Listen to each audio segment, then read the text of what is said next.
See. Aha! I think I got it this time. All right, so sorry it's a bit late. Had some connection difficulties, so let me quickly send out a message. So hopefully, if people were still hanging around, I don't know why I keep having these troubles trying to get these things going. I thought if I just jumped on, it would go okay. So apparently now that's no longer a viable option. So I guess I just have to do like I usually do and restart it like 5 or 6 times before it eventually wants to take hold. So as people come in, definitely say hello. Let me know I'm audible and visible. I'm gonna send a message to everybody else really quick because I was supposed to get started at 8:30 and it just decided it did not want to let me connect. So I don't know why I keep having these problems. I'm still trying to get on top of them, so please do bear with me. Oh, Sega's in the house. Hey, man. Yeah. Uh, Let me know I'm coming through. Make sure my mic's on, of course. Uh, I've done that before. Oh, again, sorry. Apologies for the late start. I know I said 8:30, and I've been having to just try and get this connection going over and over. So once again, thanks for bearing with me, everybody, and let me know I'm coming through okay on your end. So loud and clear, awesome. Hey Brian. Oh yeah, long hair. Yeah, I guess it's my COVID hairstyle. Yeah. So yeah, still kind of. Oh, looking good. Hey Christopher. Hi Ian. Good to know. I usually never let my hair grow out, but yeah, it's just kind of it sneaks up on you and then you're pushing it out of the way more often. And then it's like, well, I guess everybody's kind of in the same boat. So hopefully when things calm down a little bit more, I can squeeze in a haircut somewhere because my ability to cut my own hair is, shall we say, leaves less to be desired. So, uh, oh, very Beatles. Yeah. I'll take it. I'll go with it. I don't have the suit to go with it, unfortunately, but I guess I could do that. Be a one-man Beatles tribute act with no musical skills, or you could just sit there and do the Ringo stare, be like,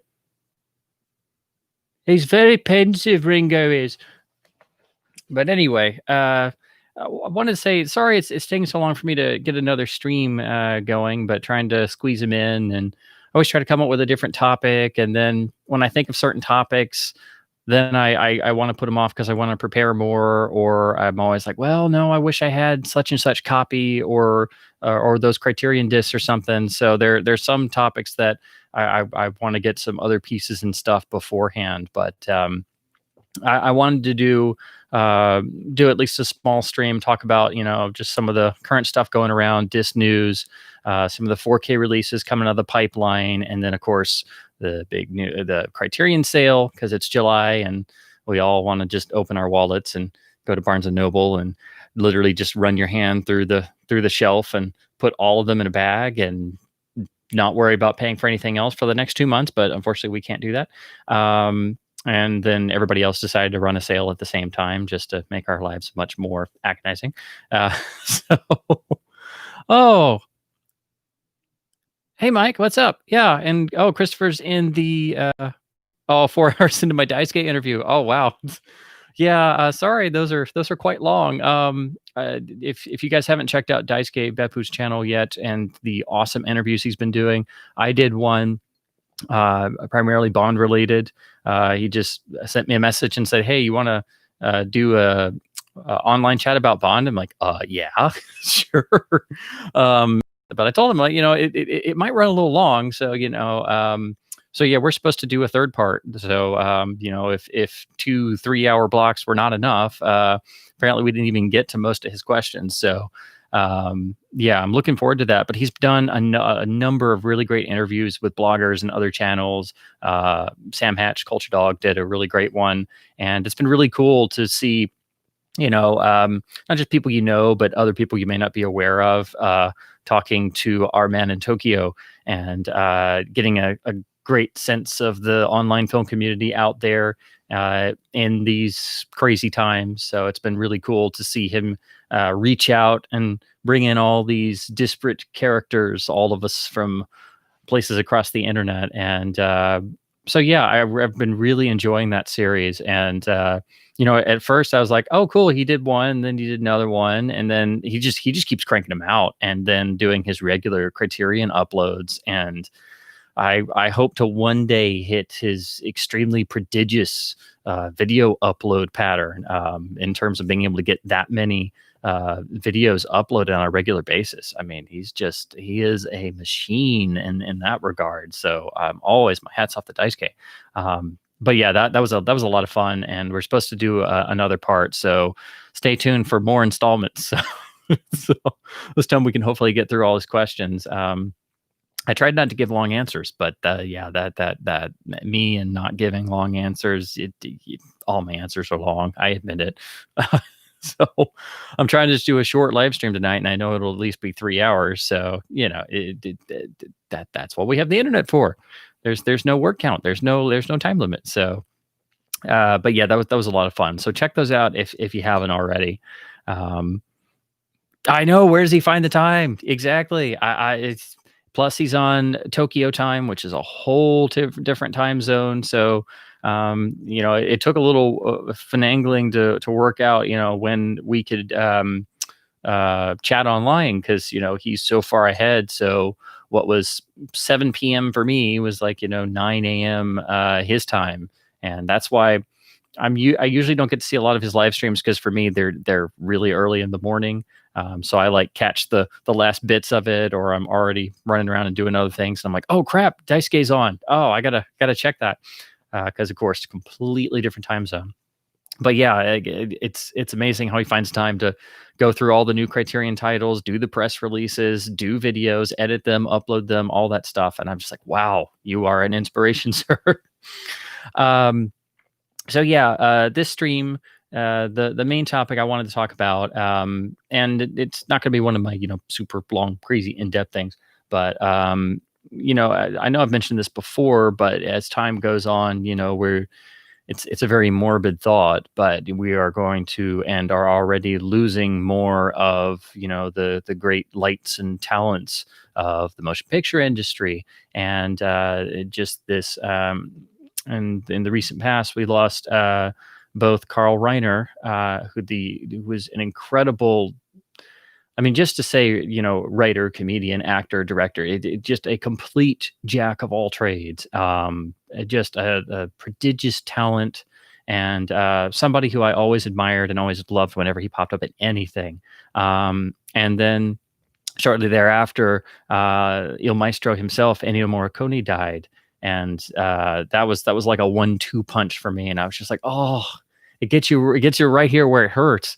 And both, I think it's interesting that both men kept pretty steady workload in all various fields. They didn't just retire and go quietly into the night.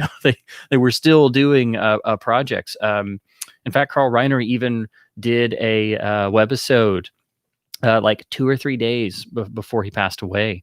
I believe it was a webisode done for COVID relief, and it was a bunch of celebrities reenacting parts of The Princess Bride.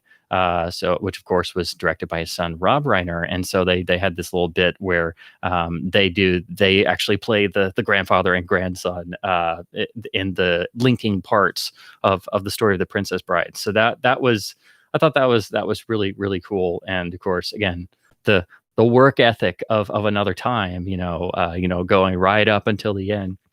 Of course, Morricone, having his, don't want to say last huzzah, but the great triumphant score for Hateful Eight, and which was the best part of that whole picture outside of the technical aspects of the Ultra Panavision photography. Just having one, having a great high note to kind of go out on. But both just had such a. I mean, if you look at their credits, it's astonishing. But I'll get to that in a little bit. I want to talk about some other things and the Criterion sale first. But I just wanted to do a stream, just something simple, informal, and just kind of talk about some of my favorite works of theirs and what they meant to me, and maybe spotlight some things for everybody to peruse or revisit or encounter for the first time if you've never seen them before. So I guess with that being said, get through some topics first. In terms of disc news, whoops. Wow. Sorry. In terms of disc news, we've got, the Columbia Classics 4K set has come out with the beautiful new 4K discs for Lawrence of Arabia, Mr. Smith Goes to Washington, Dr. Strangelove, and everybody's been going through those with a fine-tooth comb. Criterion's Bruce Lee set has just come out, and everybody's, myself included, trying to actually get a copy because of the because supplies are very limited, and I guess that leads into the Criterion sale this year. It seems like it's across the board because I was wondering if it was just me, but I don't know about you guys.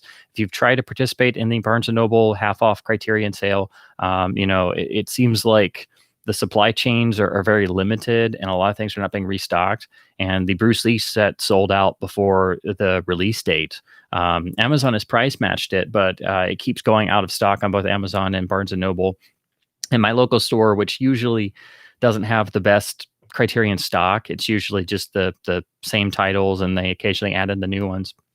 But they usually, they had like one or two Bergman boxes or Godzilla boxes during the last sale, and that was it. And they never got replenished. But they didn't even get copies of the Bruce Lee set. It showed up in the system, and I tried to request one, and they were like, "No, we didn't even get it. We just got nothing."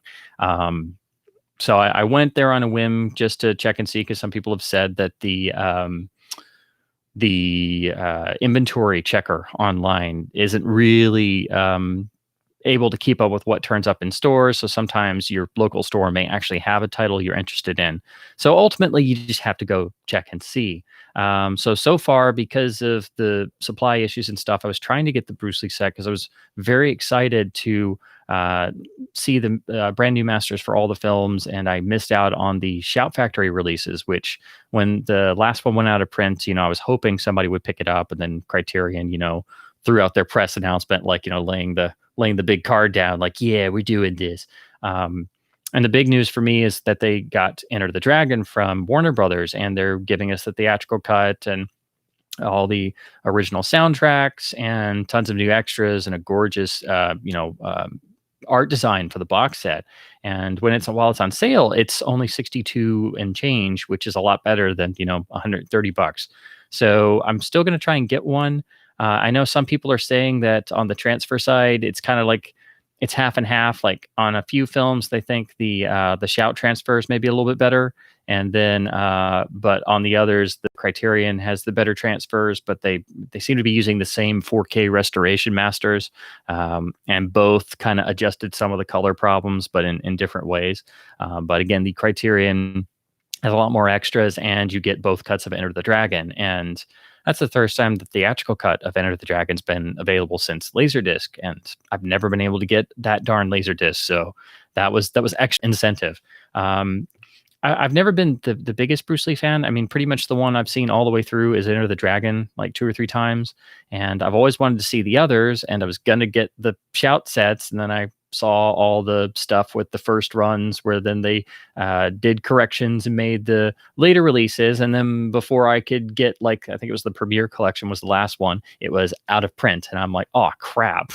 So that's why I was excited Criterion's doing this. And then I'm pretty sure, and I know a lot of other people have already speculated this because of COVID, that the supply lines have kind of dried up, and of course people are having to focus on commodities that are much more important than making sure the Blu-rays get supplied to Barnes and Noble. Although Blu-rays are important, I swear. But that's the big one myself and pretty much everybody else seems to be going for, and it's doing really good numbers, it seems, because that's a much more of a regular market title. So I mean, I knew Criterion was already thinking, this would be like a crossover title that, they'd get a lot of sales from non-film fans, in terms of non-Criterion fans and more general fans. So it's one of those, not quite like Criterion doing The Rock or Armageddon, but sort of that little bit of that mindset is in there. So unfortunately, I've not been able to get a copy yet, and I was going to pick up some of the newer ones. Usually I try to chip away at one or two of the newer discs. So I was going to try and get either Showboat or Destiny Rides Again, which are the two newest titles otherwise that I'm most interested in. But of course, they didn't have any. So I try and chip away at things, but I'm woefully behind on my Criterion Blu-rays because usually I am already buying too many other things, or I get the Laserdisc or something, and I'm like, oh, I can put off the Blu-ray for a little bit, or it comes out in Britain on Indicator or Eureka Masters of Cinema or Arrow, and sometimes there's different extras. So sometimes I get that one, and then Criterion comes out with their version later. So there's just some reasons why I don't have Criterions, but also because I can never afford all the ones that I want. So, oh yeah, as Brian points out, the Al Adamson set that was just released, which I want to say is Vinegar Syndrome, but I may be wrong. I can't remember which label did it. Yeah, it looks really awesome. It's got great box art, but it's like a ridiculously steep price, and it's like sometimes you have to wonder, guys. Hello, disc labels. I love your stuff, but I can't afford you. Like, can we do something? Yes, Spartacus 4K is what I was going to talk about next. Good to see talk about it. That is, I believe, dropping on. Well, actually, should be. I believe it's this week, and some people have already gotten their copies in the mail. If you look at the Blu-ray forums, I didn't get a chance to scrub, but basically, it should be just a complete opening up of what we got on that amazing Blu-ray, which I think is probably just about the best Blu-ray ever released. It's probably going to be somewhat like what happened with Lawrence of Arabia. If you look at the 4K reviews and the direct comparisons to the Blu-ray, it's not that dramatic. Oh my God, it's 4K over 1080p, because the 1080p transfer is already so good, and it's going to be using the same 4K master. So it's going to be stuff like what the HDR brings to the table in terms of the HDR grading and opening up the image. We'll get a slight boost in resolution, but it's going to be the increase in bandwidth, disk space, and it should be a stunner. Unless something goes catastrophically wrong, it should be beautiful, because that Blu-ray is just mind-bogglingly amazing. Hopefully, it should have the exact same audio mix, which is the first time we've ever had the full directional dialogue. And as great as the picture was, the first time I watched the Blu-ray, that's what I noticed first. I was like, oh my God, like the dialogue's all the way across now. It used to be like the older tracks, it was a lot more limited. And I wrote Robert Harris about it, and he admitted that was the new 7.1 mix. That was the first time they mixed it with all of the full panning width that the restoration prints had. All the previous home video versions were narrowed down for the old school parameters.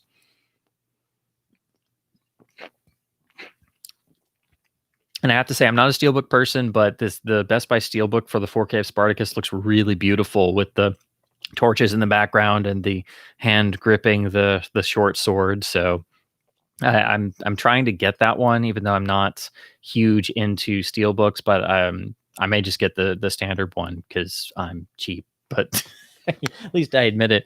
Plus, I still have the Criterion, which you have to keep for all the extras, because unfortunately they have not carried over. And that's one of those Criterion supplemental sections that's just, it's a treasure trove if you've never dug into it. Of course, it was all on the Laserdisc first, carried over to the 2-disc DVD with a few extra bits. So you have to hang on to that with the beautiful Saul Bass artwork. But yeah, now I'll have them side by side by side by side. And then Elvin talks about, the Shout Factory announced the whole Friday the 13th series and a box set. Probably it's like a souped up, bigger version of their Omen and Fly collections. And Shout Factory is just, they keep cranking along. Again, they're very prodigious. Not quite at the levels of like Kino cranking out like 10 or 15 discs a month, but they're really cranking it out with these box sets and these licensed titles. But my problem is always their price points are always so high that, I'm stuck waiting. Uh, so actually, that does bring me to a point. Do have a few items to go over before I forget. I did pick up one Criterion that was, one of the lone titles that I was really regretting I hadn't picked up yet and was actually in stock. So I did pick up by number 847, which is the Asphalt Jungle from the newest. I believe this was the restoration on this was done in 4K. Not take it back. It's a 2K. So this is definitely a title that would probably not be upgraded to UHD for a while if Criterion does make that jump. And that's another thing I should mention. I'm still, I shouldn't say miffed, but yeah, it still kind of bugs me that, I get Criterion saying that, okay, yeah, we're not ready for 4K yet. We're still testing the market, but also, they're doing practically 4K releases all the time. And, they could easily do a dual format with a UHD disc and, go ahead and jump in because they waited a little while to get into Blu-ray, but not this long. But then again, the 4K market share is a lot smaller, and it's a whole different economy nowadays than it was in say 2007 during the launch years of Blu-ray. So I mean, I get it, but it still kind of bugs me. So that is something I have thought about in choosing Criterion titles. That if you choose the newest ones that are full 4K restorations, if Criterion does make the jump pretty soon, well, they might start reissuing those and you might have to rebuy the same movie. Like some of the late DVD titles in 2006, 2007. And then all of a sudden, like I wanted to get Ace in the Hole when it was on DVD. And then I'm glad I didn't because shortly thereafter, like a year or so after it came out, the Blu-ray came out. And it was the dual format digipack and everything. So this is the one Criterion I've picked up so far to add to my far too small shelf. And then talking about Shout Factory, this is something that it's very sporadic, but you'd have to check your individual store. But they've been blowing out a number of their select titles at Walmart's of all places. They're mixed in with the very tiny Blu-ray section. And it's very store dependent, and it's also random what titles show up. I found these over multiple visits when I was doing other things. I would just glance, and but the price savings on these titles, because these select titles are usually 22, 25, 30, $32 or more. But these are going for $12, $10, or like, $9.95. So I picked up some of these simply because I was like, wow. So I did pick up the I forget they actually do spine numbers. So this is Select Spine 69. They're trying to go Tyrion here. But this is the Ridley Scott picture, Someone to Watch Over Me, which has not been on Blu-ray before. It had a really old DVD, and I don't think the Laserdisc is very good. I just didn't have a copy and wanted to rewatch it for years. It does have some new interviews on it, and I do think the reviews on this look pretty good, and I've had it on my wish list for a little while now. But getting a Shout disc for $10, now that's more like it, guys. No booklet or anything, but you do get art on the insert and a pretty decent encoding and stuff, and original poster art. So, and these don't really have slip cases. Some people have found them with slip cases, and then I don't think this title ever had a slip case. Shout is very spotty in when they have slip cases or not. This is the main one I wanted to find of the ones that people had reported seeing. And this is just a gem. It's one of the great comedies of the 80s and really underrated. And that is, of course, Dirty Rotten Scoundrels. Again, some people have found this with a slipcase. This one did not. When I found these, they were like one or two copies. Some only had one copy. So definitely, if you're interested in any of these titles and you happen to spot them, just go ahead and grab them because they probably won't be there because I don't think they're restocking these. This is supposedly a newer transfer from a 2K scan versus the old MGM Blu-ray that I have, although they do look rather similar. So I don't know if they use the same master. Has a new interview, and it has the old commentary plus legacy featurettes and extras and such. So usually the older MGM discs are slightly better encoded than the Shout releases. But this one seems to be on par. And what's really cool is the original art is on the reverse. But I do like the custom art that they commissioned. So now let me try to get this back in here without looking. Aha. It's much more difficult than you realize. But yeah, this was a total surprise. It was first noticed because sometimes the Shout Omen sets have been turning up in Walmart, and then that's why Amazon price matches it like once in a blue moon, and it shows up for that $39.99 price, which is really great. But all I really want is the 4K restoration of the first film because all the other discs are pretty much the same that are in the super cheap Fox set that usually is under $10. And then last, I grabbed this one because there's only one copy, and I've heard this title is going out of print. A lot of MGM titles are apparently they're renegotiating with a lot of labels, so it seems like MGM titles may start to move around or go out of print on certain labels. And I know the video transfer on this, it's a newer transfer, and I know it kind of has some problems. Some people are not a fan of it, but it has a lot of extras, and I hadn't seen it in a long time, so I figured I'd grab it before it was, just totally out of print. But I grabbed the shot release of Roadhouse. Again, this is a full-on 2-disc release loaded with new extras and such. And again, I hadn't seen this film in years, and wanted to revisit it. Particularly because this is the film, I believe Michael Kamen scored this right before or right around the time he did License to Kill. So I wanted to revisit it and also check out the score. Again, 2-disc set with really nice art on the insert. So I mean, I like that Shout is really trying with these releases, but it's much easier to pick them up at this price point than 25 to $30 or more per title. But yeah, this is already going up in price on eBay, so I don't think it's fully out of print yet in terms of being, certified this disc is out of print, but it's getting there.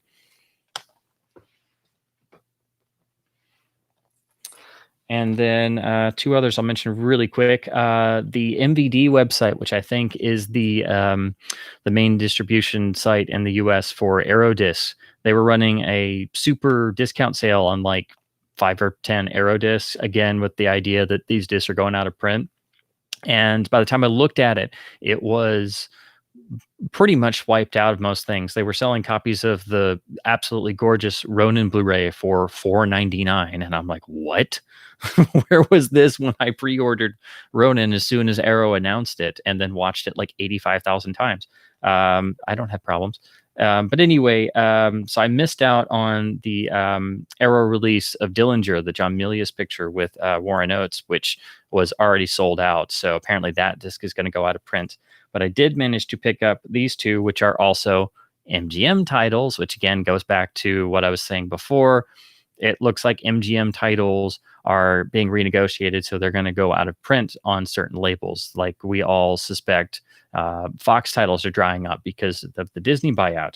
So I picked up the Arrow releases of Terror in a Texas Town and The Big Knife, which is the Robert Aldrich picture.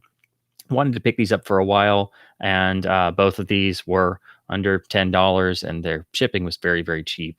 So, and of course, being Arrow, they still have the booklet and really awesome original reversible art. So these are just two more chipped off the giant Arrow wish list that I have. The Arrow did run it was called the Camp Arrow sale on the UK website with a lot of titles marked down to 7.5 pounds, which is about $10 US. That sale ended like last night. I thought about getting some, but then I also saw that some people were having trouble getting their orders shipped, like they got held up in customs and they were getting stuck places. So unfortunately, that's something we're going to have to worry about buying import discs. Amazon UK, I don't think is shipping here yet.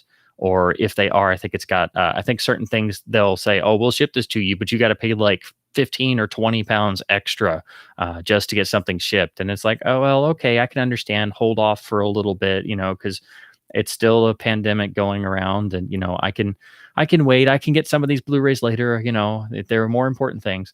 But Arrow, Masters of Cinema, and Indicator are still shipping out. But apparently people's Arrow shipments are getting held up. So I figured I'd wait for the next sale. They usually do like one or two sales a year, so I figured they'll probably do one closer to November or December or something, and then maybe I won't be so tapped out on my wallet. Let's see. Then on the vinyl front, I decided to spoil myself with something. These literally just came in. I've had them, well, not detoxifying, but if I get anything in, I try to wipe it off and then put it in a side room for a few days, just in case. But these titles I've wanted to get. I had some of them, but they're records that were not sold here. They were. It was a catalog reissue of one of my favorite bands, and they decided we will sell one in the U.S. and the other 5 albums we will only sell in Europe. So you will have to import all of them. And, when there are 5 other albums, 35 plus a pop, no, I can't afford that. So import CDs sells a lot of records on eBay, but I'm kind of hesitant to buy from them because their packaging is not the greatest. Like if you order a bunch of records, they'll shove them in a single box and they can get dinged up and stuff. But they were running a special where you got a % off over a certain amount, and they had all 4 of the albums I was missing, brand new, still sealed, and they were heavily discounted already. So I grabbed all 4 of them for, I think it worked out to like under $70 for all 4 with free shipping and everything. Plus I had some eBay credit. So yeah, that's another reason why I have not hit the Criterion sale. But this particular album is one of my holy grails. I always wanted the original pressing, which is super crazy rare, but I was very excited that they did this reissue. And that is the Cardigans Gran Turismo. Again, this is unfortunately exclusive to the EU. These were all, they did new masters for all the Cardigans albums. I think they were all done at Sterling Sound. All of these are gatefolds on 180 gram vinyl, and the reviews so far have been really good. And I had 2 of them, which were phenomenal. And trying to get an original copy of this is something I always wanted to do, but I didn't have the $400 to $600 or more once in a very rare blue moon when this popped up. It's also, this one is a digital recording, so I kind of figured dropping $800 on a 1998 record of a digital recording, probably it was the law of returns was probably not going to be very good.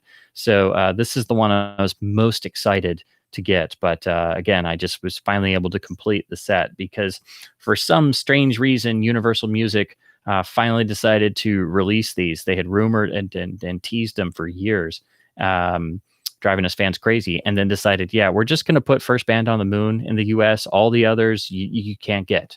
So some stores have them, but again, they're $35 or more a pop because you have to pay the import fees.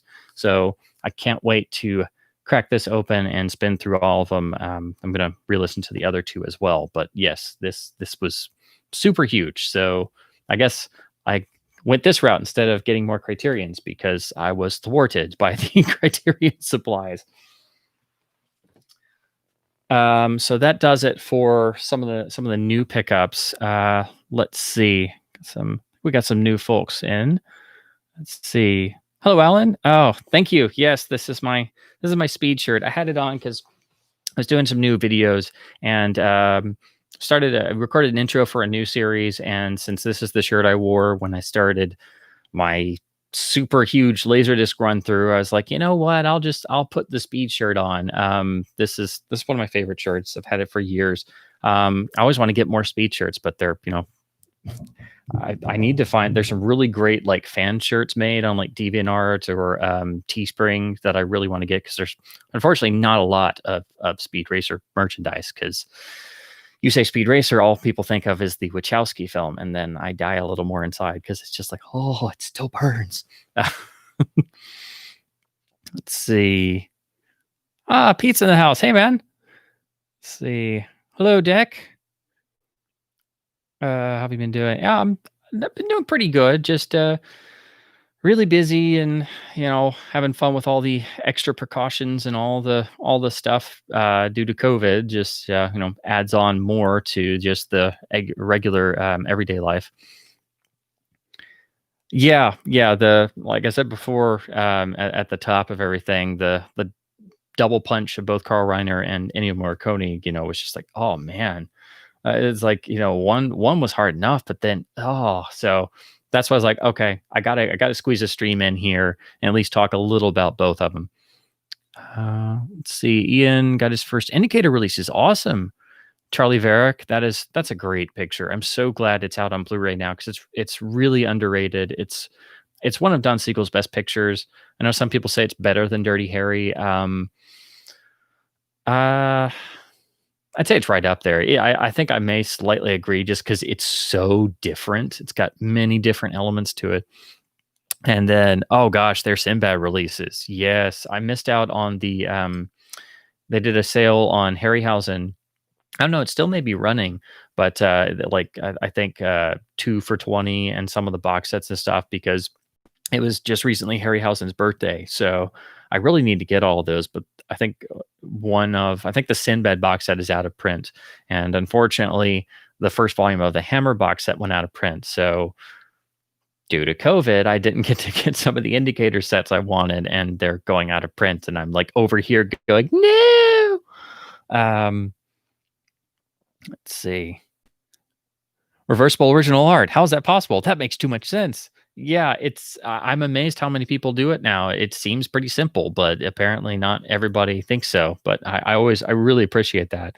I'll admit though, if I ever get an Aero disc, usually the first thing I do is like, oh, this new art's cool. Flip original art because I just that's how my head works.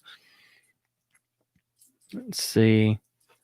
Oh, got the new Masters of Cinema classic horror release. Yes, the triple set of the well, you can't really say Poe based because the connection to Poe is just I mean, you got the title of each, but of course, Murders in the Rue Morgue, The Black Cat, and the Raven. And I wanted to make sure first that Murders in the Rue Morgue didn't have that screwy audio on it because one of the trailers they put out did. But yeah, it's finally been confirmed. So I am trying to get that as soon as possible because I watch those three every single year. I adore them.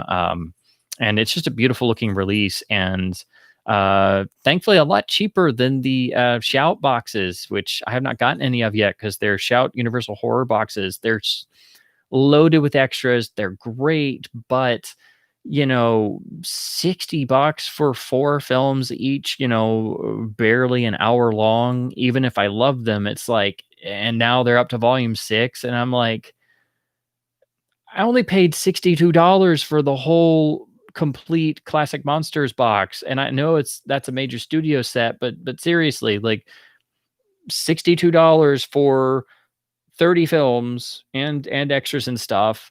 $60 for 4 films, all barely over an hour. It's like that. There's guys. The scales are way out of whack. So I've been trying to get some of those on sale. So I was very excited that Eureka announced that. So I am definitely going to get that like as soon as possible. Let's see. Pete's been getting some new titles. Imported the Criterion of Come and See, Notorious, and Stalker. Even with the sale, the shipping is just painful. Yes. Oh man.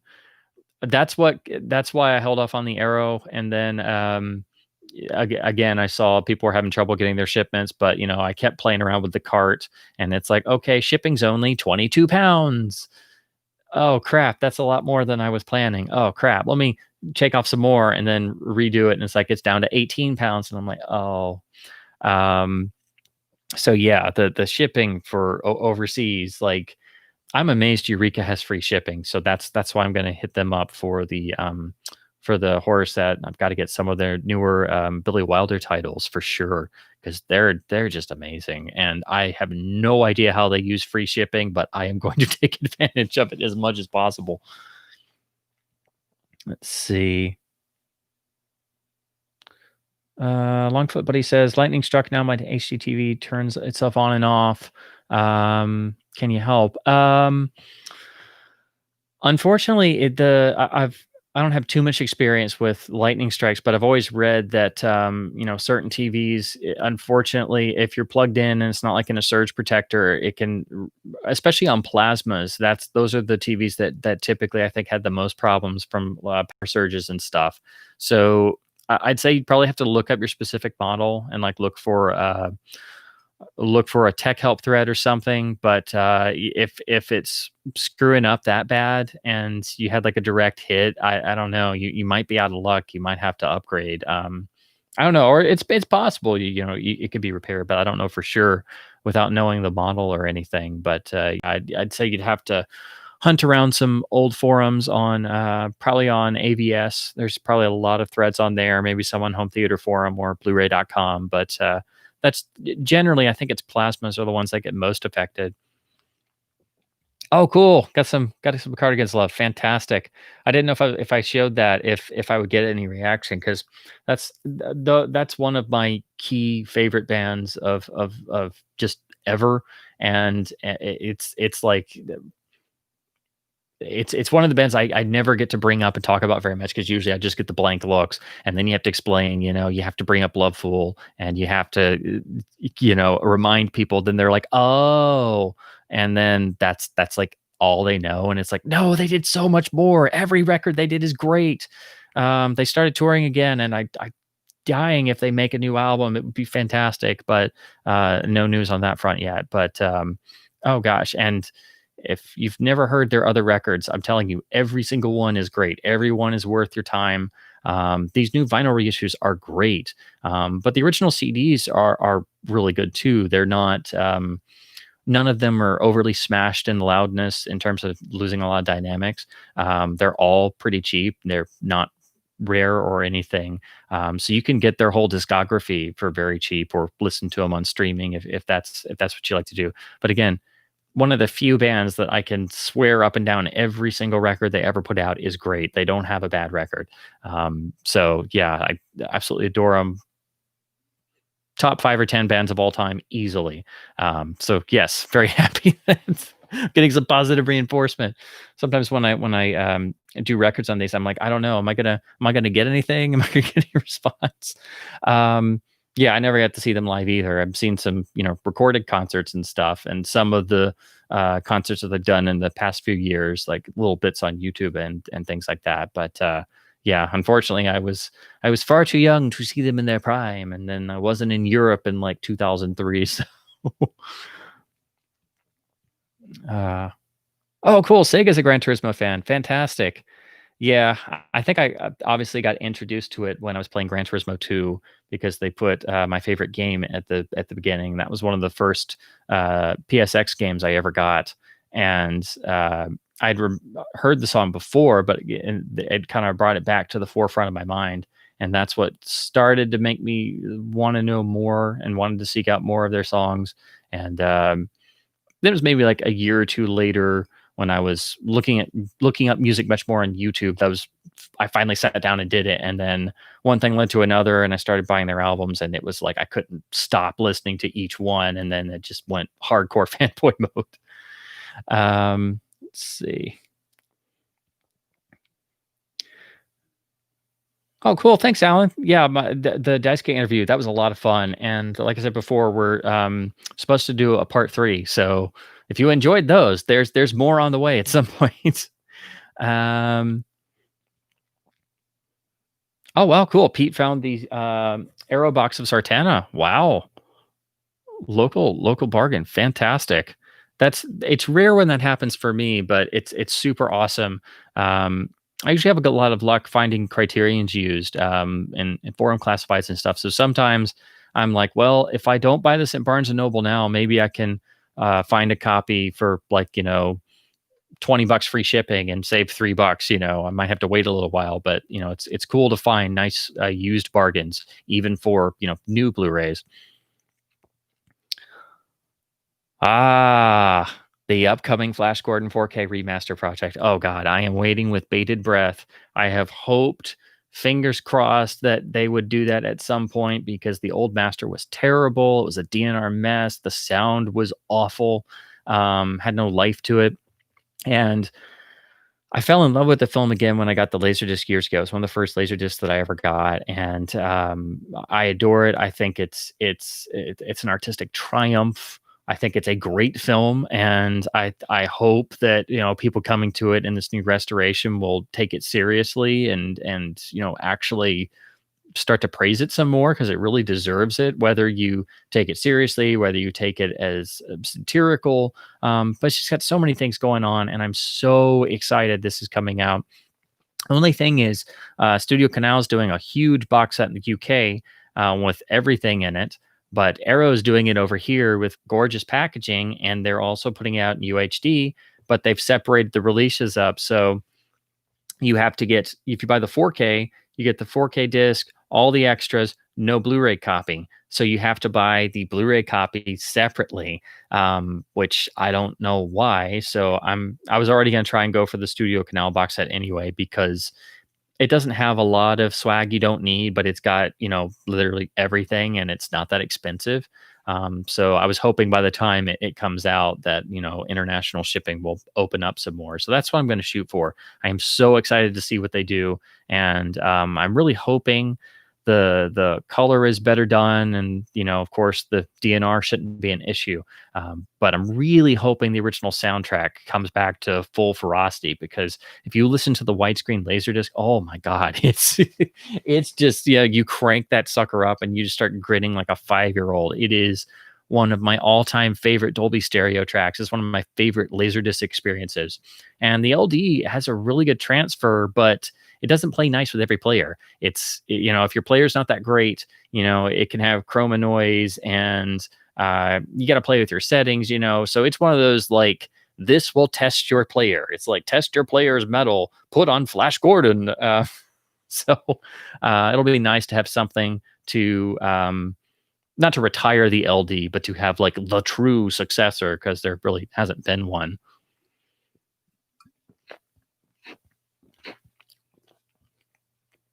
Oh, Deck's brother got the 3D Film Archives Africa Screams Blu-ray because he did the Kickstarter. Yeah, I saw that too late.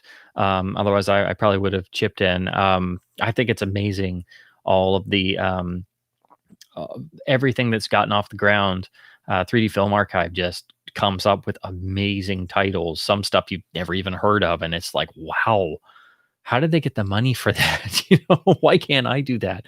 And then Classic Flicks being the little label that could, and chugging along, doing these awesome releases one at a time. Brian picked up the Nighthawks Disco Vision in a lot. Good for nostalgia factor. Awesome. If you got a Disco Vision title that's not rotted to death, you are golden. I've never bought one because I'm always too leery, and usually by the time you find it, it's destroyed and just looks nasty. But I would love to find a playable copy of Psycho, CIV Disco Vision, and then Dracula, Frankenstein, and Bride of Frankenstein. Those are the four. Those are the only Disco Vision titles I'm interested in, because the transfers are supposed to be really phenomenal, but I don't want to run the risk of rot. And when those turn up, they're like 30 plus on eBay. And it's some seller going, I got this thing. It's an old laser disc. I know it's rare. Give me $50. And it's like, is it rotted? Answer, I don't have a player. You just have to buy it. I'm like, no, you have to know Disco Vision is anyway. So that's why I've never gone Disco Vision. But to anybody who has a Disco Vision disc and it's not rotted, you are you are super lucky. What is life itself? 5K or 7K? I don't know. Like open-ended K maybe. I don't know. It'd be really cool if you could like map the human vision scale and come up with like what is the highest possible resolution the human eye could see without some form of enhancement or something. And then somebody probably would say, oh, you can't see past 6.5K. So anything over that's unimportant, like the way they say you can't hear past a certain thing. So high res audio is not important. It's like, well, yeah, it is, guys. But yeah, that would be funny. Oh, peek at the, Eureka releases of African Queen and Rio Grande. Yeah. Oh, I need to get those so bad. I was gonna get African Queen before, everything got put on hold, and I love that slip box with the poster art. I'm just like, "Oh, please don't go out of print before I can get a copy." And then Rio Grande was a great surprise because I was always gonna get the olive disc here, and olive disc usually, bare bones and, very pricey. So that was like, wow, yes. Again, please don't go out of print before I can get it. Uh, Scream Factory got Manhunter, which is actually my favorite of the Thomas Harris adaptations. Um, yeah, I would like to get the Manhunter Special Edition because it's loaded with extras, and I just have the theatrical cut Laserdisc, the widescreen one, which is actually pretty good. But of course, there's the multiple cuts, and I would love to dig through the extras on that. That's one of the really nice packed Scream discs. Think you could do a VHS collection series. Yes, I was actually thinking about that, just the other day. I don't have too many tapes left, I don't think, and now that I'm looking over in the corner and I'm thinking back, I think I could definitely do that because I always have more tapes than I realize, and then every once in a while, I buy a tape of something that looks interesting, or it's a James Bond variant, or, you see him for a quarter sometimes, and sometimes I'm curious about the audio track, so every once in a while, I buy an extra tape. So I probably have, oh boy, maybe 60 or so tapes left. I don't know for sure. I'm sure it's probably more than that. And I'm gonna be like, where did all these tapes come from? I did get rid of most of my tapes. But I held on to some for nostalgic reasons, kept my Star Wars boxes, kept my Bond tapes, and I've added to those a little bit, like with some of the letterbox variants. But and then one or two others I kept, but pretty much everything else I passed along unless it was something valuable or nostalgic.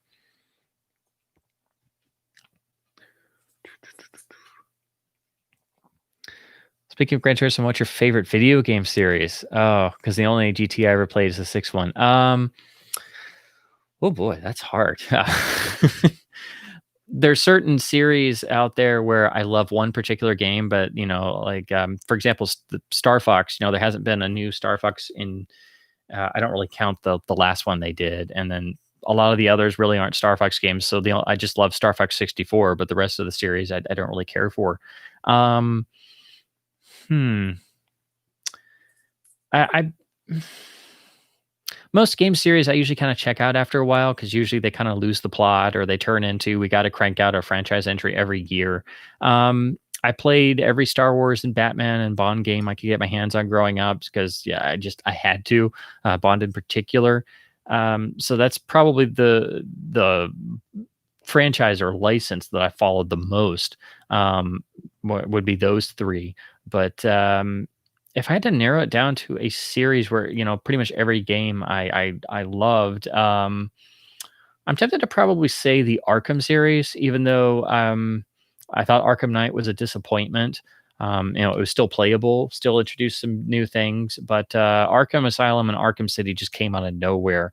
And as after growing up playing nothing but terrible or passable or horribly infuriating Batman games, to finally have a truly astonishing Batman game in Arkham Asylum that was practically flawless, and it's one of the few games I've played like 5 or 10 times and 100%ed it every time, because I just loved every aspect of it. And then Arkham City just, upped that to a new level across the board, and I was like, "Why did it take you guys so long? Like, where were you when I was on my Genesis as a kid? Come on." Um so yeah, that maybe I'm always impressed with what Rockstar does with each new GTA entry in terms of trying to up the ante of the video game world. Although I think the best in the series is still San Andreas from for story, creativity, and everything else across the board. Um, I loved Red Dead Redemption; it's one of my favorite games ever. But I felt two was a disappointment. Still beautiful to look at. I mean, beautifully detailed and everything. Not very fun to play. So, That's probably it would probably be the, Arkham series, I guess. I don't know, I'd have to think about that a bit because there's so many, and of course, if I count other styles of game, I'd have to throw Rock Band in there because I still play Rock Band regularly, and I've played every single entry. And Rock Band 4 still is chugging along, and there's talk about doing a 5, and I'm like, yes, we need a 5. We need a new game engine. Let's get it updated. So yeah, that I guess probably it would be Rock Band because I played every single title, 1, 2, 3, 4, Beatles, everything, all the spin-offs and everything. So yeah, that's probably the real answer. Um, Outside of maybe arcade series. Let's see. Fingers crossed. Gordon's alive. Gordon's alive in 4K. Yes, gets a proper release. Do you agree the rights holders are disrespecting the shadow? Oh God, yes. The recent announcement that Condé Nast has partnered with James Patterson Enterprises to bring the classic character of the night, the shadow, into the modern era in a series of new books and stories, all set in the modern era, with eyes set on making either a feature film series franchise or a new television series franchise. And it's like,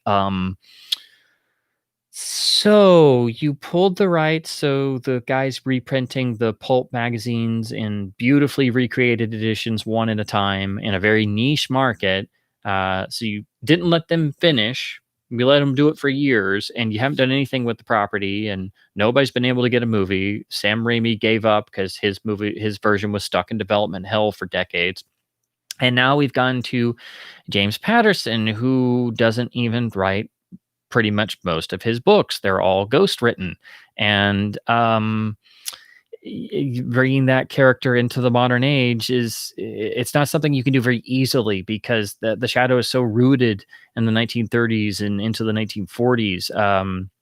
The Dark Avenger of the Night. If you stick with the pulp version, he has no mystical abilities, and the pulps, for the most part, the Walter Gibson stories read very much like a sort of, what if Sherlock Holmes had a likewise minded, brilliant crime fighter here in the States who, instead of, turning to the police, took to the streets with his 2 fists and 245s and nothing else. And the pulps that I've read so far are just, oh my God, they're beautiful. It's like, where have these been all my life? I've always been fascinated by the shadow. So yeah, I saw that with just, and my heart just fell, and I'm just like, oh God, like this cannot possibly go well. Like, you can see somebody said, "Ooh, money, okay, let's do it," and it's like, oh no. um, so yeah, that's going to be awful, and let's hope it just comes and goes really fast, and then hopefully they let somebody else who actually cares, come in and do the shadow justice. I still love the '94 movie. It takes elements of the pulps and the radio series, and it tries to kind of bridge the gap. Maybe not exactly 100% what the character should be like on screen, but I still love it. It's got an astonishing Goldsmith score. I love everything about it, even though it's totally in the shadow of Batman '89 and Dick Tracy, no pun intended. But it's my favorite of the pulpy revival films of the early '90s. I mean, I love all of them: Dick Tracy, Rocketeer, The Shadow, The Phantom. But The Shadow is the one I love the most, and was my introduction to the character. So that was disconcerting. So, um, let's see. Let me try and get through some of these real. Oh wow, it just jumped out. Oh man. So let's try and get through these real quick so I can get to the featured topic. Uh, Alan's gonna jump into the Blind Dead Blue Underground collection. Ooh, that sounds like fun. Um, Pete says when Flash Gordon originally came out, people thought it was gonna be like Star Wars. Well, I think that's what Dino De Laurentiis thought. It was like, oh, these was inspiration for Star Wars. We do it because, of course, George originally tried to get the Flash Gordon rights, but couldn't get it, which led him to just start from scratch with his own fantasy adventure science fiction concept. So it could have been, had things worked out, it would have been George Lucas's version of Flash Gordon, which would have been interesting, but it would have been a different universe. Let's see.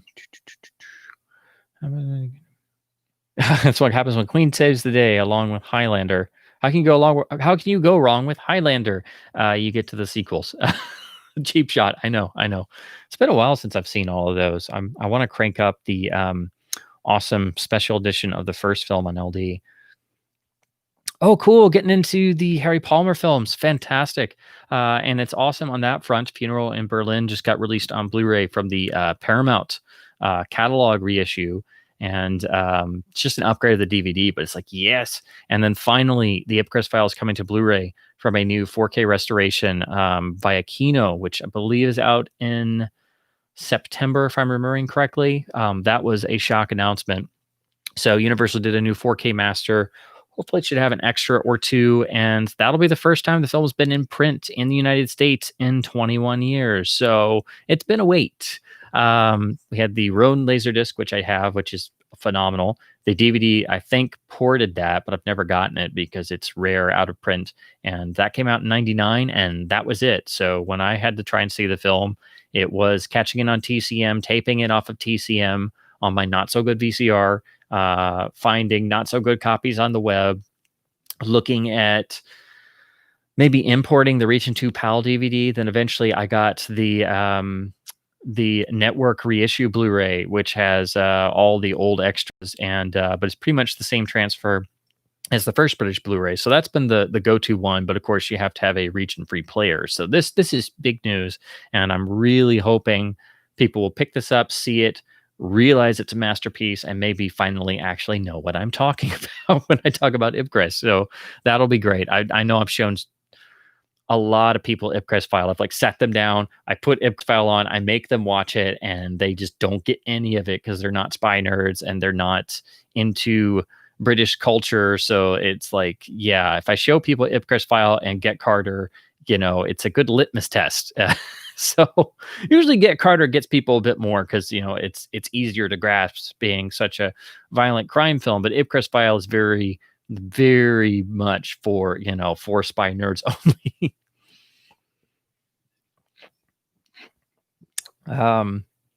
Disco Vision is as dead as disco.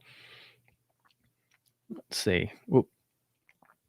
Oh, Elvin talking about the Laurel and Hardy restorations. Yes, I've read about those, and I haven't seen most of their stuff since I was a kid, and I really want to dig back into it. Those look beautiful. Let's see. He talking about Highlander. Yes. Yeah, it's a bit cheesy, but I still like the first film pretty well, and like. Yeah, the sequels, they I know they have their fans, but they're not the worst things in the world, but the law of diminishing returns for sure. Oh, Sega got the African Queen LD box set. Yeah, definitely one of those box sets where it's like, okay, here's the movie and a box. I think that comes with the Katharine Hepburn book, which I already had separately, so I just got the LD because I think it's the same CLV disc in the box set and as the standalone. But yeah, the book's great, and it's one of the great classic films. And of course, Bogart finally won his Oscar for it, and John Huston being one of the great directors, period. And not to mention being like one of the true great on location films where you could just see the misery of life in everybody's face reflected. So yeah, and my favorite anecdote is on the set of the African Queen out in the middle of the jungle, everybody was completely sick with dysentery and just miserable to the nth degree, except two people. Those two people being John Huston and Humphrey Bogart. And Katharine Hepburn always surmised that the reason why was because no mosquito would bite them because their veins were not full of blood, but of alcohol, because they did nothing but sit there and drink. So I guess the classical guide to not getting sick in the jungle is just drink a lot every day. So that always stuck with me because that book is great. How The Making of the African Queen, or How I Nearly Lost My Mind, I believe is the title, which of course is pure Katharine Hepburn. Let's see. Ooh, Eric in the house got from Barnes and Noble, picked up War of the Worlds, Ivy Deloney, The Cameraman. That's one of the new ones I would love to get. Husbands and Kid Brother. Awesome. Yeah, I'm probably gonna chip away at a few more, but it was like, well, if I buy like three, that's like the price of the Bruce Lee box that I really want. So I'm gonna try and wait and maybe get that if I can get it, if a copy shows up. But if not, I'll probably chip away at one or two before the sale's over. Let's see. Highlander and Flash Gordon just makes me think of Queen. Yes. Oh, Sega loved Everything or Nothing. Oh, that's probably the definitive Bond game. GoldenEye is, like you say, GoldenEye is the classic. Still one of the best games ever made. Still fun to go back to. I have more fun goofing around in GoldenEye and admiring the programmers than actually playing the single player, if I admit it. And of course, the endless death matches, slappers only for life. But from a Bond fan standpoint, I mean, Everything or Nothing has everything. It's practically a whole film. Willem Dafoe is finally a villain. It's the one time Pierce Brosnan does the voice and gives his likeness, and the controls are good. For Much with Love was based off of the Everything or Nothing engine, but it's got everything. It's a full fledged movie, even if some of the missions get a little bit frustrating. At least you can understand what to do, and it's still fun. Graphics are great for the time period. Sound design is really great on a PS2 game. So yeah, that's one of those titles I want backward compatibility for. So come on, Sony, like that's what we really would like in a PS5. It can do everything else. I don't need it to. I would like to play Everything or Nothing. Please, come on. So yeah, that's probably the best overall. But GoldenEye is the one that pretty much everybody is just like still in love with, and rightfully so. I mean, it's still one of the great games of all time. Last movie I enjoyed was Max von Sydow and Virgin Spring. Oh, that's a good one. Trying to think. Last good one I watched was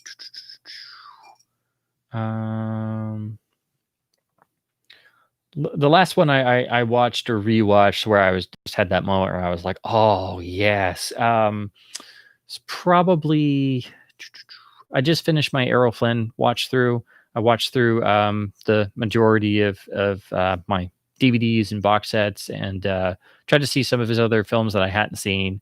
I just gotten on an Errol kick for some reason, and I rewatched Rocky Mountain, which is his last Western from 1950, and that is a phenomenal, underrated, unknown Western. It's incredibly dark. It's got 1 foot in Anthony Mann territory and 1 foot in territory of Flynn's earlier Westerns. It's the one most people haven't seen. It's probably the best film of his late career period. It's one of his last films at Warner Brothers, but directed by William Keighley, who always got great performances out of Errol.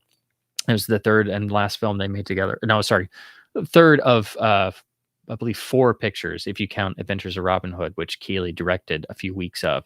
But yeah, it's a Civil War era Western, black and white, shot by the same cinematographer of Treasure of the Sierra Madre, about desperate characters sent on essentially a suicide mission out west to try to stir up an uprising in California to then distract the Union Army for the Confederacy to then prolong the war longer.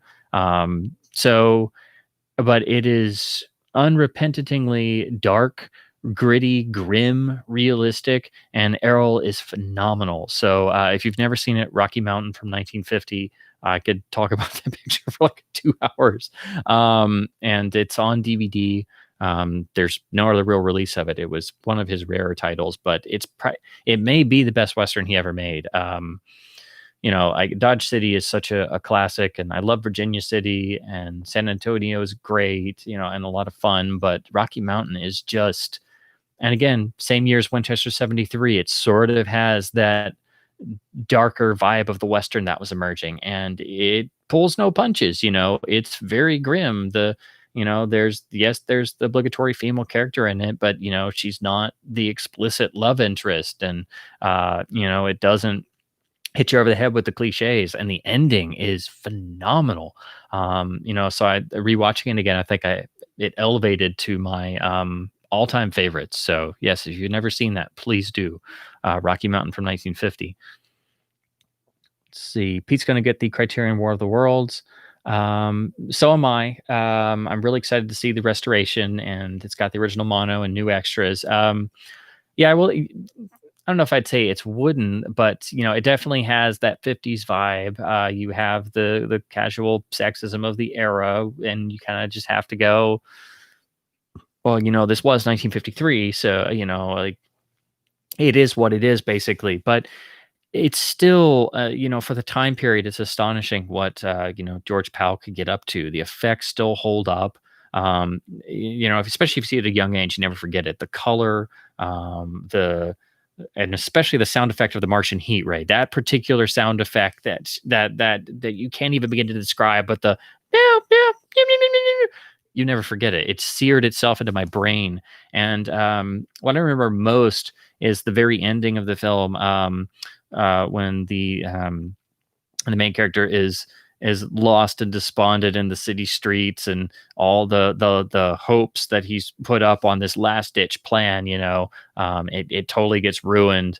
And at that particular moment, it looks like the end. And I thought it was very surprising for a 50s film to have such a note of despondency in it, in a otherwise, it's a 50s science fiction film from the earlier part of the decade and in color. So those were the two things that stuck with me most the first time I saw it as a kid, along with the design of the Martians, and the fact that they weren't walkers as in Wells's original novel, but the actual flying machines with that really interesting design. So I really do want to see the new restoration. I'm glad Criterion's done it, but again, my store, all the copies were sold out, so I'm still going to try and get it, though.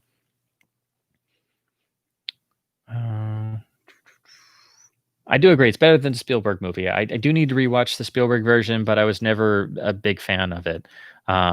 Pretty nice sound mix, though, on it, I have to say. Oh, Longfoot was doing Kurosawa watching. Awesome. Always time for Akira Kurosawa. That's probably the biggest gap in my Criterion Blu-ray so far, is I don't have any of the Kurosawa titles yet. That's like one of those. I look at my handful of Criterion Blu-rays and I'm like, oh, I need those. I can't afford all of these.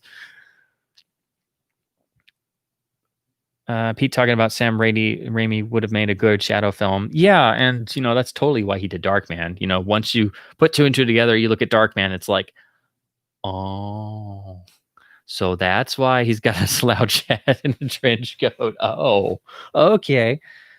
Yeah, I think it would have worked, but the breeziness would have worked especially, but it probably would have been aimed much more at doing the radio series. I don't know if he could have done, like, if he did the straight pulp character, which is much more. I mean, they're really dark. They are direct, and they are like fisticuffs abound. But I think you would have to, if you did a movie, you'd have to play in, bring in some of the radio elements, and but find a balance. It's all about finding a balance.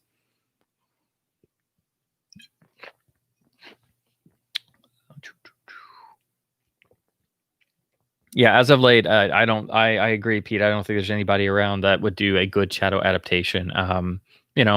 We could be proven wrong. That would be great, but yeah, I don't see that happening.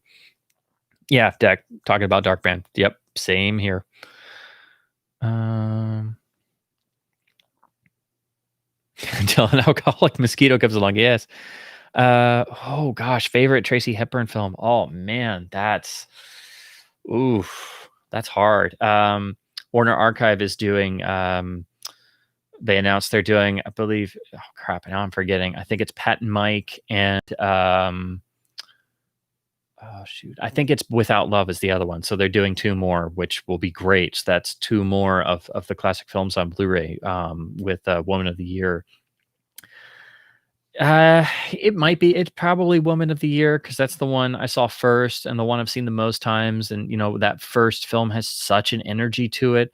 I mean, that particular moment when Spencer Tracy's character is headed towards the head office, and he's going to totally shout his head off about this upstart, her character coming at him and insulting his job, and he opens the door and he's about to go into a tirade, and he opens the door and he stops dead in his tracks, and all you see is her adjusting her stocking, and then it slowly pans up and you see her in close up for the first time. I mean, that's a phenomenal moment, and again, completely wordless, and that's the beginning of their entire love affair in total silence.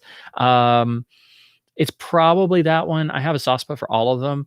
For some reason, I really liked Keeper of the Flame. That's the really bizarre one that's like 60% like Rebecca and 20% like a screwball comedy at the beginning, and it's quite bizarre and it doesn't quite work, but the overall idea of that picture is really really striking. And to be honest, there's a clip from that film that ties into the main discussion. So I probably should get to the main discussion because we've been chatting for over an hour so far. But when I get to that, I'll explain. But I love them all. Adam's Rib is one of the great films with a great male female dynamic. I mean, so many times I've seen a picture where it's like, okay, are they trying to remake Adam's Rib here? Particularly, there was that one, trying to remember the title of it now. I believe it's Laws of Attraction, which is where you have Pierce Brosnan and Julianne Moore, and they play. It's a rom com, but they play divorce attorneys who it's like meet cute in the courtroom stretched out. And of course I saw it because Pierce Brosnan was in it, and I try to see anything he's ever in. And it was not a very good script. Didn't really work. And then like after a few minutes, I'm like, so I could be watching Adam's Rib instead. Why am I watching this? So yeah, and of course, Guess Who's Coming to Dinner? You have the whole extra emotional context, knowing that Spencer Tracy was in very poor health at that time, so that adds a whole other context to that film. So there's that as well. But yeah, if I had to choose just one, it's probably Woman of the Year. Although I still am not a fan of the ending. I wish they'd kept the original ending where Hepburn's character goes to a boxing match and tries to cover it. That was the original ending they shot, and not the one where she tries to make breakfast, which the comedy and the pacing of that scene is great. The physical comedy part, but I never really liked the implications of that. That was the one thing I didn't like about Woman of the Year, but otherwise I adore that picture. It's just like the ending is like a slightly sour note in there.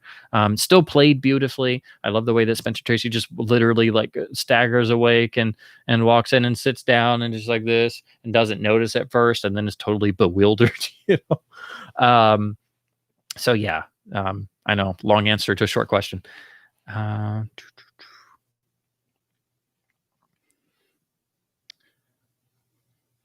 Oh gosh, lightning again. Oh man, can't afford to lose my computer too. Yes, got to have a surge protector. I have just one of the basic ones, but I try to at least have some sort of surge protector for major stuff. I've got most of my home theater gear and TV and stuff plugged into a basic one. I know it's not perfect. It's not like a professional one, but it's always like I could get a power strip, or I could get one with a surge protector. Let's see. Will the Region 2 Blu-ray work on a US 4K player since UHD discs are region free, or do you still need a region free Blu-ray player? I would say you'd probably still need a region free Blu-ray player because the UHD should be region free. Excuse me, but the Blu-ray will still be region locked. So I don't know. I've never thought about it. There may be some players that do it, just like the old days of DVD hacks where you could put in a remote code and play a Region 2 DVD on certain players. So, it's always a possibility. I'd say you'd have to dig around, but I hadn't thought of it. I would guess it would be most likely that it would not work, but, I guess try it and see, maybe maybe it works. Um Oh, long place gotta check out. Yeah, it was storming here right before I started, so, I was glad it moved out. So, because at first the light flickered once, so it don't worry, happened on my end too. So, um, Pete's internet's getting a little slow. No worries. Don't worry. I had to fight with mine for a while just to get started, so I know how it goes. Oh, Wolf's in the house. Hey, man. Oh, just woke up. It's morning on your end, man. It's funny how global these things get. It's late in the evening on my end. Wow. Deck talking about War of the Worlds is a favorite since childhood. That and The Blob are some of the best 50 sci-fi. Yeah, and The Blob is astonishing how good it is for being such a low budget practically independent film, from the late 50s. And it's got so much heart to it. Yeah, it's a little goofy, but it's so endearing. Um, and then War of the Worlds is, probably outside the time machine, the picture George Powell's name is most remembered for, and with good reason. Um, I still think you could do like a 100% faithful to Wells version of War of the Worlds, but there are really only two adaptations I think that stand the test of time. You have the George Powell film, and of course you have the Orson Welles infamous Mercury Theater broadcast version, which if until you actually sit down and listen to it, you don't get the impact that it had. Because it's still a gripping broadcast. And I encourage you to, if you've never listened to that, or to also listen to that and all of the other Mercury shows, because they're around online everywhere. There's some even on archive.org, but some of those Mercury shows are brilliantly done outside of just War of the Worlds. Like, I loved the version they did of Dracula. They condensed all of Stoker down into a radio time slot, and it's really well done. But I would like to listen to the rest of those. I've only listened to some, and unfortunately, the quality is not always the greatest, and you got to hunt for different versions. Really quick, I guess if I had to say best 50 sci-fi for me, um, I think. It's not perfect, but I was really re-impressed revisiting This Island Earth. I think it's got great ideas. It's a far better film than you remember. And it coming at the start of the decade, closer to the start of the decade, it was one of the first really big, especially color films to really push like true science fiction. So I think that deserves a spot. And you've got the early ones like Destination Moon, Rocket Ship XM that are very important for those reasons. But for me, it's got to be Day the Earth Stood Still. The remake never happened. Let's not go there. They should have just gone for it and it's been like, uh, like Gort, can you just like go blow up crap? Like that'd be great. Thanks. Um, so Day the Earth Stood Still, Forbidden Planet, which is supremely important and only gets better with age. And Invasion of the Body Snatchers. Those would probably be my three for like the key works, I think. And I'm sure I'm forgetting some, and I'm going to kick myself later. But those would be like my quick picks for 50 science fiction. Um, yeah, one of the years the best breakfast scene ever. Yes, yeah, I still like it. I feel like the inference at the very end is just like it's like a little like okay, that it's definitely getting into it's almost I get it, but if you read about the original ending, I think it would have worked a little better. Um, Never used a waffle maker or brewed proper coffee, so what I know. Yeah, it's actually quite difficult. I've used a percolator many times, and it takes time. You got to do it just right. And if you turn around and it boils over, and then you got hot grounds everywhere, and you're like, "And I've burned my hands. This is not fun." Oh yeah, Mysterious Island. Yes, that's a really good one. And like you say, Sega, very, very good for fans of War of the Worlds and Time Machine. And yeah, definitely one of, I mean, I don't want to say underrated because Harryhausen is very, very beloved, but people talk about Harryhausen in terms of Jason and the Argonauts and Sinbad, but you've got Mysterious Island in there, and it also is, kind of following the success of 20,000 Leagues Under the Sea because, you're adapting Jules Verne again. Um, Police was freaked out by the crab. Yeah, that I will admit that got me too. I don't know, giant crustaceans. It's just kind of creepy, I guess. Just like the giant squid in 20,000 Leagues freaked me out because that's very, very unsettling. Um, and then later on, I read Peter Benchley's Beast, which is a really fun novel he wrote years later after Jaws, where instead of a great white shark, it's a giant, giant squid. So that was interesting, and the cover's literally the giant tentacle coming out of the stormy sea. Um, and then, of course, when I read Doctor No, the novel as a kid, the ending with the giant squid, it was like, what? Where did this come from?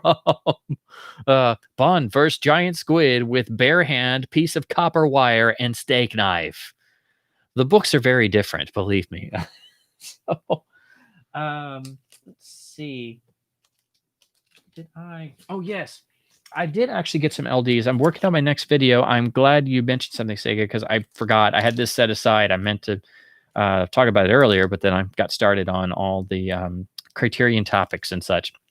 So I do have a number of LDs. I've got my next video.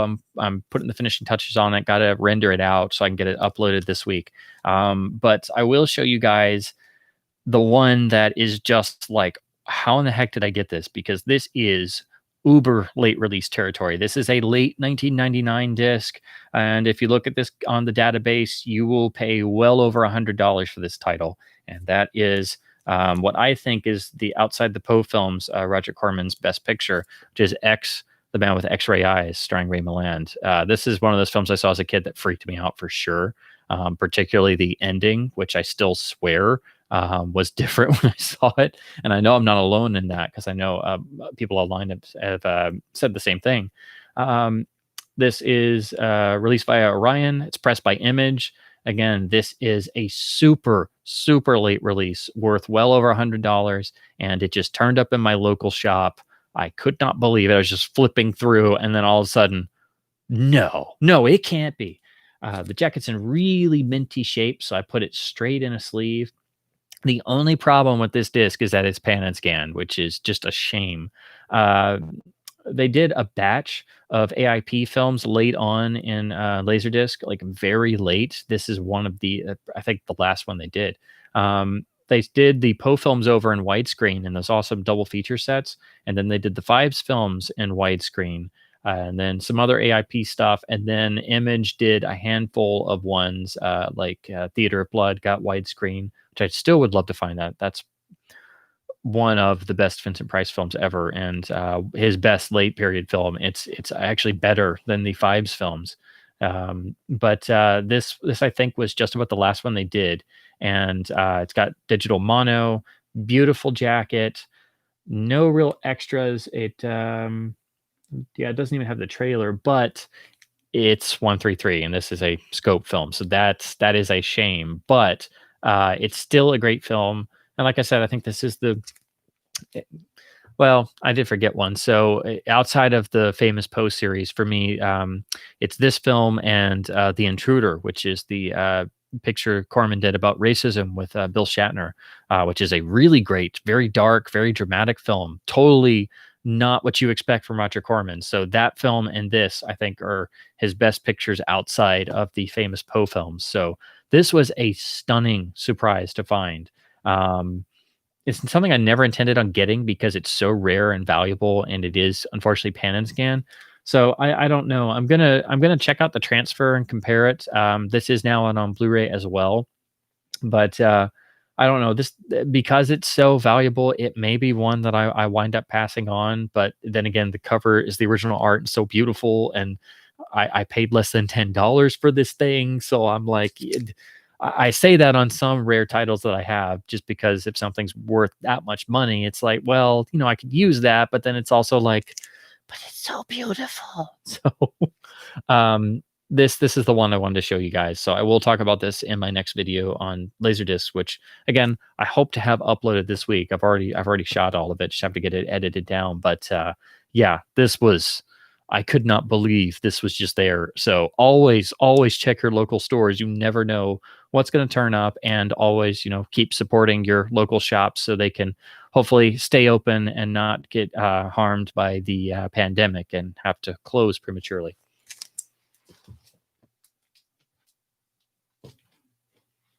I'm parched already. Of course, I have ginger ale. This is a not sponsored or anything, but this is the Boylan brand. They started selling these in Kroger grocery stores now, so I decided to try this. I hadn't had these in a little while, so not bad. Made with cane sugar, a little sugarier than some ginger ales, but if you like that sort of style, maybe give these a try. But they just sell them individually.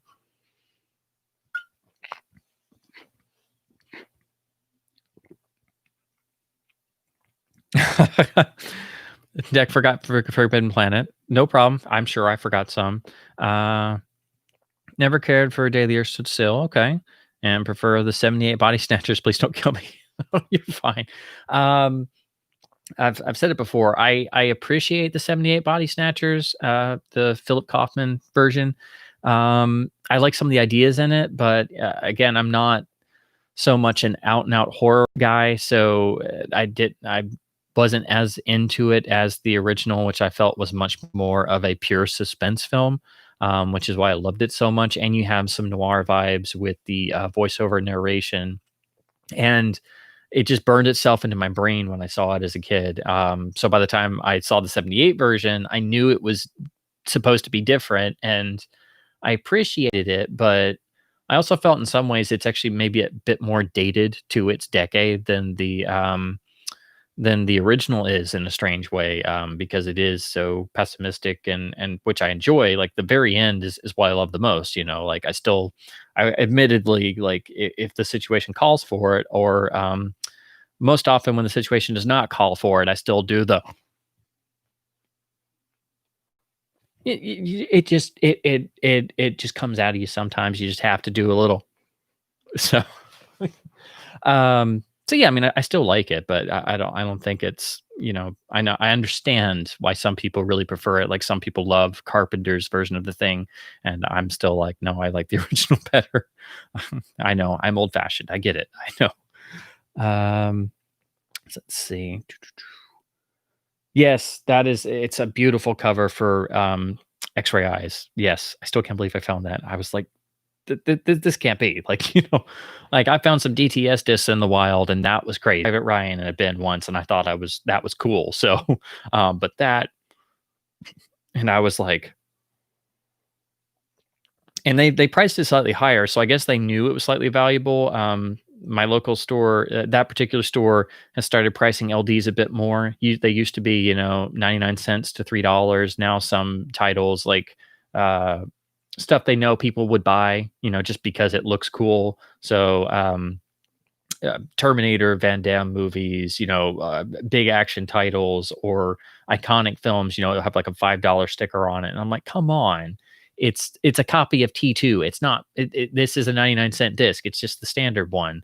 You've literally got 3 copies in here. It should be 99 cents. But they priced it for $9.99. So I'm like, I can't believe they didn't mark it higher. It's like, wow. So yes, I will buy that. That saved me like $115 and shipping. So yes, I will do that. Let's see. We get these last few and then move into the topic of the evening. Wolf says, my great uncle Frank was a dead ringer for Michael Rennie, so I give extra credit to Day the Earth is Still. Yeah, for people who knew the film, that'd be really cool if he like walked in somewhere and just didn't say anything and like maybe cleared his throat, and especially like maybe right after it came out, if he was around then, he would like freeze people out. The only other things I know about Michael Rennie is, of course, he appeared as the Sandman on the Batman 66 series, which was cool, and he took over as Harry Lime on the Adventures of Harry Lime radio series after Orson Welles, vacated that. So I have the reissue LP of the Third Man theme, which I think is from 1951 or so, but it's got a black cover. The original I have is the red poster with the silhouette logo from the original art of the film, but the reissue one's the same LP, has this really classy picture of Michael Rennie. I think he's got a cigarette in his hand, but as Harry Lime. So I really want to listen to all those shows because one of the great characters of fiction, totally fascinating. But I need to set aside the time. There's so many radio programs I want to listen to. Those especially, all the other Mercury shows, and of course The Shadow being the primary one. I've listened to some of the radio shows, but I would love to track down all of the surviving shows and listen to all of them. Let's see. When Worlds Collide. Yes, that is another one. Yeah. Yeah. If you start, then you start going down, and there's so many I have either not gotten to see yet or haven't seen in so long. And then there's a number that are out of print. And I just thought of another one, Invaders from Mars. Why didn't I? Oh, crap. Why didn't I say that? Oh, I do not bother with the remake on that one, but Invaders from Mars is just, yeah, I saw that one way too young. It kept me up many, many nights. One of the great endings of cinema, period. Wolf hasn't seen X yet. Yeah, definitely seek it out. I think it's inspired a lot of things. And a lot of people saw it at a young age, and it kind of sticks with you, even though the plot is very simple. You have scientist invents a X-ray vision process, and like all brilliant scientists before him, I'll test it on myself. That's a good idea. Nothing could possibly go wrong. Stuff goes wrong. Whoops. So, and that's boiling it down a whole lot. But yeah, that's the general idea. But it's surprisingly effective and has some really creepy moments, especially when you see it at a young age. Getting rare titles is good, but getting very rare titles cheaply, that's awesome. Prefer the original Snatchers, but then it's the one I grew up on. Same here. Cyborg 2087, Rennie plays a Terminator type character. Oh, I think I've heard that title before, but I don't think I put two and two together. I will definitely look that up. That sounds like fun. So with that being said, and since my throat's already getting dry, I'll get into the topic of the evening. And again, I just wanted to talk a little bit about both Carl Reiner and Ennio Morricone, because they're two figures whose works I always enjoyed, and two people I really admired. And again, as time goes on, we're going to be losing more and more and more of the great talents that are still with us, which again is just part of the passing of time. But it's it only gets more and more painful when you start looking and going, oh, this person is 87 and this person's 92, and oh man, I don't want to be morbid, but oh man, I'm going to be very sad in the next 10 or 15 years. So anyway, with Carl Reiner, he's one of those people that every time he ever showed up anywhere, just always had this ability to just give this sense of energy and brightness, and pretty much never failed to crack me up. So I knew of him as a comedian somewhat, and of course his most famous comedy bit is the 2,000-Year-Old Man, which is the famous comedy routine and album that he made with Mel Brooks. And apparently he and Mel Brooks were still such close friends that they would literally just go hang out at each other's houses every night. I think Carl Reiner said something about like Mel comes over and they put a movie on, and it has to have one or two of a few things, and then Mel always winds up passing out with his mouth open no matter what. So I thought that was great that you had comedy legends who were, in the thick of it with some of the amazing talent of not just comedy, but the early days of television and the heyday still of the stage and stuff in the early to mid 1950s, and that they and their fellow compatriots still remain so close and still kind of were in each other's orbits, all these years later. But as I alluded to before, he did some of everything. As a kid, I would see reruns of the Dick Van Dyke Show, but I never realized that it was Carl Reiner's concept. And basically, he wrote the whole thing and came up with the whole idea. And it has that great foundation of television comedy, in addition to being, a great figure of, stand up and comedy records and stuff. I primarily came to know him from the not outside of acting appearances, but from the collaboration that he had with Steve Martin and the films that produced that he directed a good number of. So again, he was also a pretty great feature director. So you have great writer, comedy writer, already a comedy legend, already a legend in television for comedy, and then turns to feature directing and makes some of the great screen comedies, and helps launch Steve Martin as a film star, and break him out of his stand-up act. So that in and of itself, that would be worth remembering somebody for. So talk about those a little bit, simply because they really do hold up very well. Unfortunately, I don't have all of them because there's one in particular, which I'll get to in a minute, which doesn't have a very good video history. But the first of them being the it's a wonderful picture, and it still has a lot of heart. I rewatched this before doing this, and that of course is The Jerk. This is the Universal Laserdisc. It's an open matte transfer, and actually is a pretty good one. It's the uncut R-rated theatrical version, and again, it's just opened up a little bit on the top and bottom. But this was the film that launched Steve Martin, and was inspired by some of the gags from his stand-up act, and then they basically kind of pieced together a whole script out of it.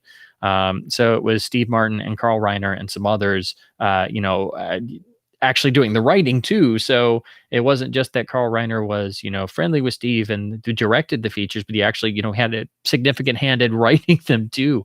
And this is one of the films that was, it had, I don't know where it would stand on the scale of profit margins, but this is one of those films that was made for an absurdly low amount of money, but was so astonishingly successful that it had a huge percentage return, like just a staggering one.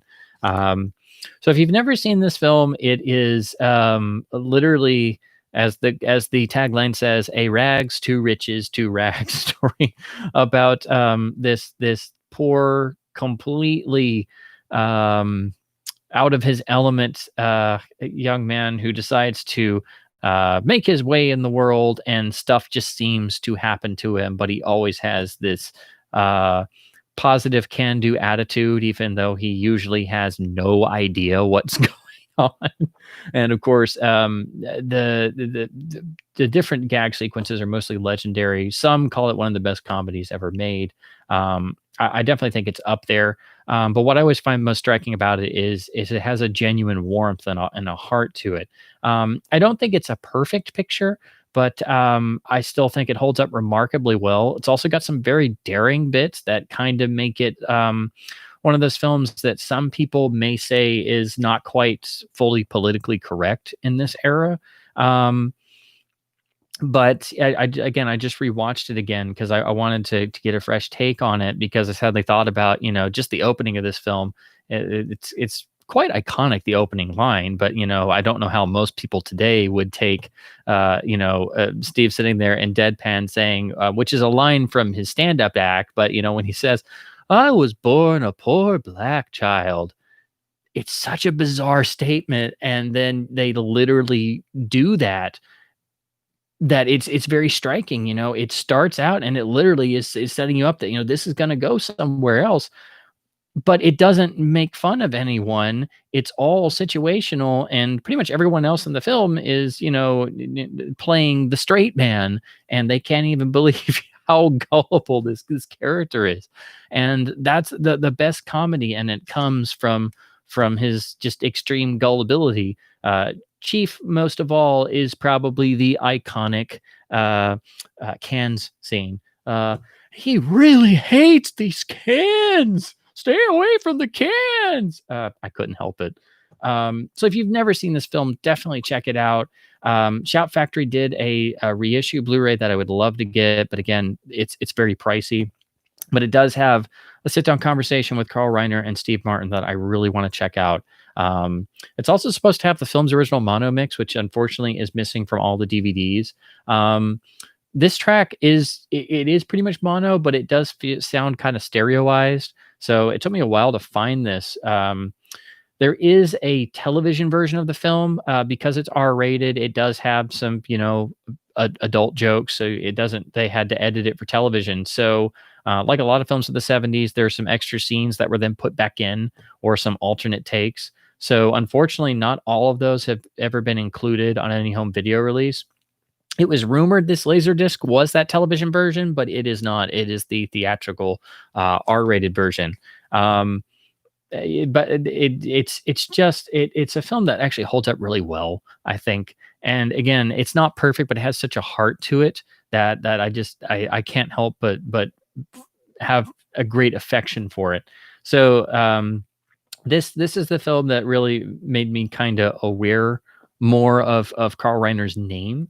But the one that really did it, and the reason why I will love him and Steve Martin forever and ever and ever and ever and ever, is probably the greatest love letter to classic Hollywood, and especially hard-boiled film noir of all time. And that is, of course, the 1982, dare I say, masterpiece, Dead Men Don't Wear Plaid. If you have never seen this film and you are a fan of classic Hollywood, particularly of the great stars, and especially a film noir geek, you are missing out. This is a intricate, beautifully produced love letter to the classic era. It is essentially, Steve Martin starring as a Sam Spade-esque gumshoe in a black and white film. They actually shot this in black and white with the cinematography by Michael Ballhaus, who does an incredible job.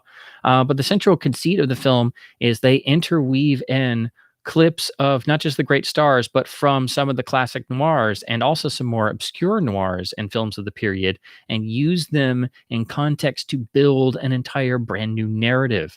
And, something like this had never really been done before. And this was not done on a high budget. It was done in the early 1980s. So this is all pre-CGI. And that meant that they had to literally study every single shot composition. They had to build sets to match what they were going to be using. They had to try and find ways to match the photography right down to the grain structure. So then that way it wouldn't be too jarring when they mixed in clips that they had to take from film elements that were obviously of varying quality. And sometimes you can try and spot the seams. Sometimes they're a little obvious. And that makes this film even more endearing. And to know that all this had to be edited by a real editor on a real editing machine by hand. It's a shame that this film did not win the Oscar for editing, because it really deserved to. They actually brought in Edith Head to do the costuming, and I believe it was the last picture she ever worked on. Miklos Rozsa did the score. I think it was one of the last films he scored. It may be the last one, but I'm not for certain. He may have done some more after that. So not only were they using elements and clips from the past, but they were also bringing in some of the great talents that made those films some of the greatest films ever made. And what really sets this film apart is they don't play it out and out for laughs. If you watch this, it's not gut-bustingly funny. And Steve Martin is so good in this role that he could literally play it straight for a whole noir story without any gags, and it would work. So sometimes you watch this and you literally want to have a whole Steve Martin is a private detective tracking down a killer in 40s LA, the movie, no jokes. Um, so that I think adds to its greatness because you can watch it as a film fan and you can watch it as a noir fan, but the setup is so good. The elements of the storytelling, the characterizations, the performances when they're playing it straight, it's so spot on and perfect that it could literally work as a neo noir on its own.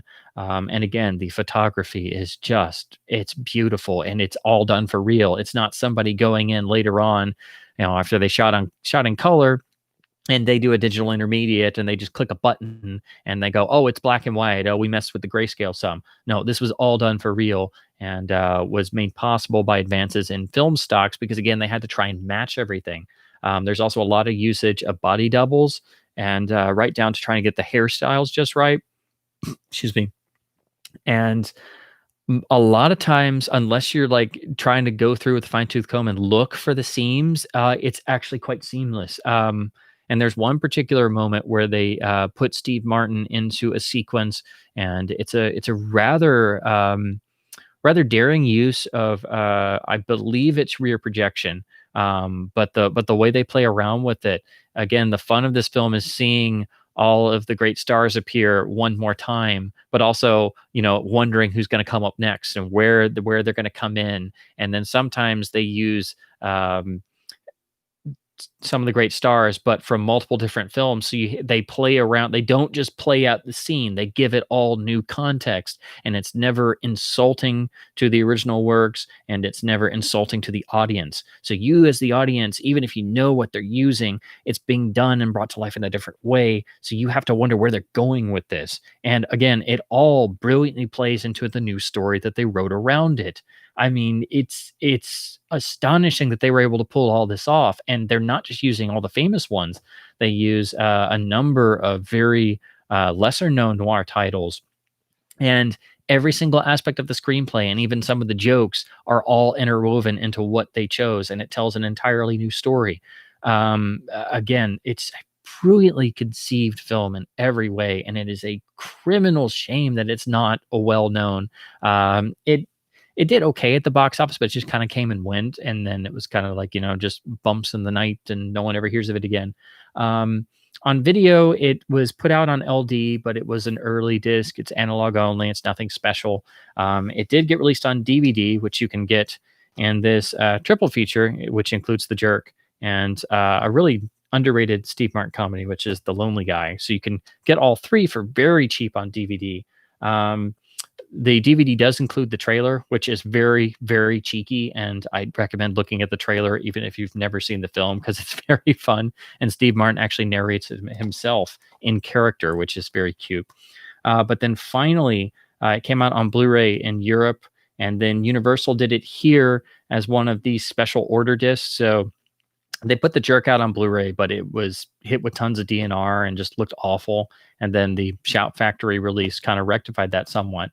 But this is actually a better encoding than what you can get in Europe. And I don't think it's a brand new scan, but it is a newer one. And I rewatched this, and just compared to the DVD, the big difference, besides detail, is the lusciousness of the black levels. Just comes at so much more in HD and just shows off how intricate the photography was done to really carry across the sense of the period. It's not an Academy ratio. It's 1:8:5 widescreen. So it is, slightly modern in feeling, but it still perfectly captures that period. And when the jokes hit in this film, they're hysterically funny, but I think this is one of those titles that it may not hit 100% with all audiences who don't have that background of being such a lover of classic Hollywood. But if you do, I mean, this will hit you right in your heart and you will love it forever if you've never seen it. I highly recommend picking this up on this Universal release. But again, you had to special order these. So they're usually, I don't know why they do this. Some titles are cheap. Some titles are like this, where this one is usually like $20 or more. I finally found it on sale. But if you get the chance to get this version, the European version, it's I don't know if it's exactly the same transfer, but it's still very good and it's rather cheap if that's what's available in your region. So go ahead and don't hesitate to pick that up. But this is currently the best version around. Unfortunately, it's no menus, doesn't even have the trailer, so you have to hold on to the DVD for the really fun trailer. Um, so yes, this is my personal favorite. This is the one that is just near and dear to my heart. And I then was like, I'd love both of these guys forever. So this is the film that really, cemented me on Steve Martin and Carl Reiner especially. So this is one of those films of the 80s that I just adore. And I rewatch it every few years and fall in love with it all over again. And I also get a strange tick if I ever hear someone use the words cleaning woman. If you've seen the film, you know what that refers to. I just couldn't resist. Now, the third film they did together, which I actually picked up in the Warner Archive sale, which I don't have a copy of, but it's on its way to me, is of course The Man with Two Brains, which basically I think it kind of links together some of the wittier side of Dead Men Don't Wear Plaid and some of the zaniness of The Jerk. So it's kind of like a combination of those two elements. Reiner said that it was his favorite film that he made and the one he liked to revisit a lot. And I think it's one of the best, Steve Martin vehicles. Dead Men is my favorite Steve Martin film, period. So nothing's ever going to top that. But Man with Two Brains it actually holds up better than you remember. The DVD release was, I think, a port of the Laserdisc. They're 133, so they're basically like a not so good open mat transfer. I never owned the DVD, but I know I rented it and I saw it several times, and it was never very good. It was an old snapper case, and then Warner Archive did a new 2K scan, and so I finally picked that up in the Warner Archive sale. And because when the news hit and Carl Reiner had died, and I was like, oh man. So I rewatched The Jerk and I rewatched Dead Man, and I'm like, I never got Man with Two Brains. I really need to get that. I would love to watch it now. And then Warner Archive did their sale literally that weekend, and I'm like, Man with Two Brains. That's like the first one I clicked on, and I'm like, just do it. That they heard my mental call. So that is the version to own of that film. It's a great new scan, original audio track and everything. So I can't wait till it gets here and I can revisit that. But that is the third film they did together.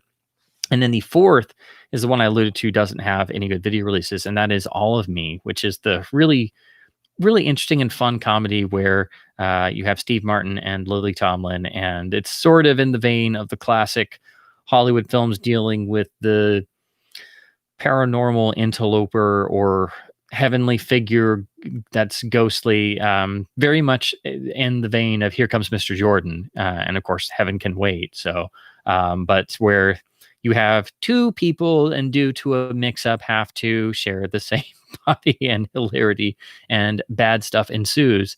But unfortunately that film is kind of stuck in not so good rights, and so the only version out there is like a really crummy pan and scan DVD, I think. So I don't think that's ever been out in widescreen, which is unfortunate. But that's the one that doesn't really have a good video release. So at least Man with Two Brains is now on Warner Archive. But those are the four main films that he directed that I think most people are aware of, and of course all collaborations with Steve Martin, and all four are really some of the best films he has ever done. Dead Men still being my absolute favorite. I stumbled across Dead Men on cable as a kid, and I didn't even get to see it all the way through. I think it was like 10 or 15 minutes in, and I didn't know anything about how it was put together or that it was going to have classic film stars in it. I didn't know anything. I went in cold, and I missed like the first 5 or 10 minutes, and I was just totally blown away. So that it stuck with me ever since, and it just, if it ever gets brought up, I just get that immediate, just like, oh, that well of happiness and enthusiasm and stuff. So that's primarily what I know. Carl Reiner for, and really loved him for, were those films, particularly The Jerk and Dead Men Don't Wear Plaid.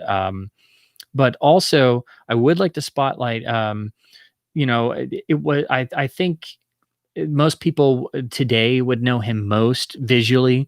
He had the great recurring role in the Soderbergh Ocean's 11 remake series, and really was just about the highlight of those for me. He and Elliot Gould and some of the they're fun, and they have their fans. And of course, the original film is maybe an acquired taste because it's much more about you know being a movie of the Rat Pack and being a time capsule than being, like super gripping dramatically. But I really I enjoyed him being in those, and that was one of the things that made me, see all three of those. And I think most people are going to immediately flash to the scene towards the ending of the first of the Ocean's 11 remake when they're standing at the Bellagio fountains and the music swells and they all start to walk away one by one by one. And I always loved how just genuinely wistful Carl Reiner appeared in that scene in character. So I think that's probably what most people are going to immediately flash to, and would of course make one of the great piece for one of the obligatory in memoriam videos. It's like when you leave this mortal coil, you hope your memoriam reel will look halfway decent. If that's what you should think if you're in the industry. It's like that's your last morbid thought. It's like, I wonder what my memoriam reel will look like. But I did want to mention my favorite acting performance of his, and this is a brutally underrated film. It's one of the great intelligent comedies of the 1960s, and that's saying something because this is the decade of Dr. Strangelove. And that is of course his appearance as one of the leads in the classic Norman Jewison picture, The Russians Are Coming, The Russians Are Coming, where he plays the how shall I put it, one of he is essentially the straight man of all of this, and just completely in over his head as just a completely beyond frustrated, beyond apoplectic, and totally a man driven beyond the past beyond the ultimate level of utter wackiness. As as Alan Arkin's character always addresses him, I like you, Whittaker Walt. You're a very good man. You have a good up here. If you've never seen this film, I cannot recommend it highly enough. It's one of those rare comedies that truly has not only a brain but a heart. And the basic gag of the picture is you have a Soviet submarine off the coast of an American shore, and in the middle, the peak in the middle of the Cold War, and of course they mistakenly run aground just offshore. And it quickly goes from there, and they're trying to get out of there before anybody realizes that they're there, and a bunch of the guys sneak ashore, and they're trying to get supplies and stuff and try to not be spotted. And of course, pretty much everybody in this movie has a slight level of pure incompetence, and that just adds to how everything totally starts to snowball and become more ridiculous and more ridiculous and more ridiculous. And eventually they're discovered, and then it's an entire small town struggling with how to deal with this. And you have the faction that wants to go blow them all to hell because that's what you're supposed to do, so they think. And then you have the faction that wants to try and reason out things, and then the town starts fighting itself. So it's got, like I said, it's got a heart, it's got a definite brain. It's very satirical in a lot of ways, and I think it should be labeled as such. It's not appreciated as much as it should be. And it had been a long while since I had seen this, and I revisited it on this Laserdisc when I got it a couple years ago. And I was just astonished at how well this holds up and how just truly great it was, not just as a comedy, but as an intelligent work reflecting on the inherent insanity that we were all in the middle of the Cold War. I think that's very well represented. This is the main original poster campaign art, and all the characters are in their factions, about to go to war, but they're all total cartoon caricatures. Um, but the lead performances of Alan Arkin and Carl Reiner are what make this film tick. And like I said, it has a genuine heart to it. And most people hear Norman Jewish in the '60s, they're immediately going to think In the Heat of the Night.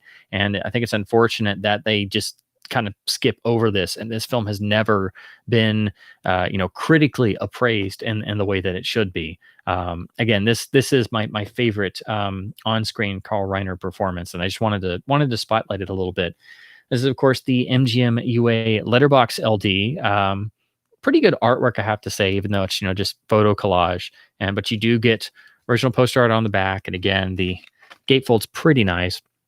They did a DVD, which I think pretty much ported this master, and then the only Blu-rays from Kino, which I would love to pick up, but it's not a special edition or anything. So I always hoped that somebody might do a special edition or a new 4K scan or something. So, like I said, this film is so good and so intelligent that it's one of the best comedies of the '60s.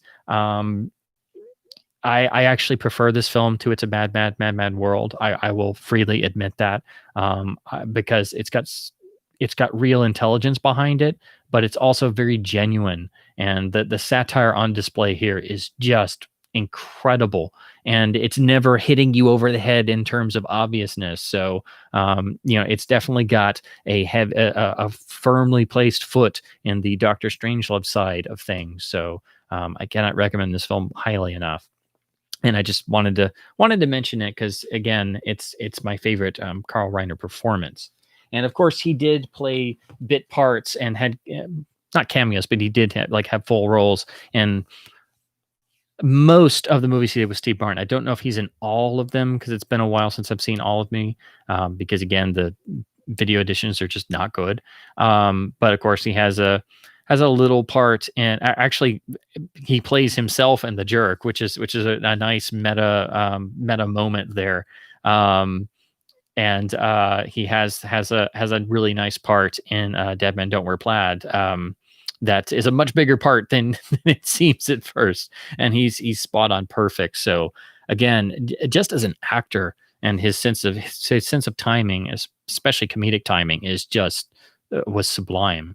Um, I should also mention that he still kept active in television throughout the years, and again, he pretty much kept working literally until like his last credit was was for the internet, and was 3 days before he passed away.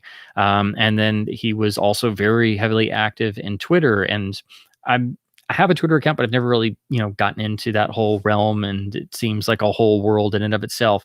But if you read through things he would post, and he was very, very prolific in his Twitter usage.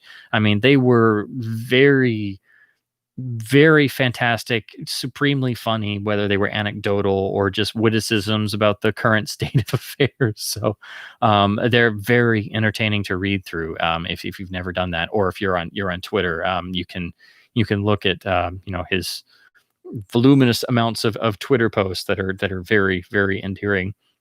So that's pretty much kind of what I wanted to run over, and then see what you guys had to respond with. But again, he was one of those people that anytime he popped up, whether behind the camera, in front of the camera, it was just something I knew I was going to enjoy. So that's what I always got from him, and also just as a person, as who seemed like just a genuinely warm, intelligent, and truly good human being, which is, of course, as we all know, a real rarity, particularly in this day and age. Hang on, I've got really parched. Oh. So I'm gonna turn it over to you guys for a bit and catch up on some of these. So yes, Man with Two Brains. Somebody really hates these cans. What's with these cans here? "Oh, I gotta run away. Oh no, stay away. There's kids in here too." Yeah, that's the scene that always breaks me up because it's not just one thing and it keeps building and building and building, and then there's just the cans everywhere. And what's even better is then you get a payoff later in the film when Emmett Walsh shows up again, and so you as the audience and the Nathan Johnson character think that he's in for it again. So there is a payoff that you don't expect, which is really nice. Um,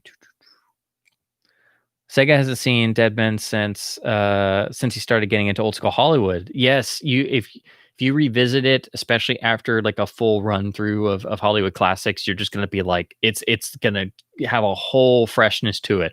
Um, like I was rewatching it, I forgot, the bit of Alan Ladd in there, and of course how they use bits of the Killers are great, and then the multiple ways they use Bogart. So it's not just they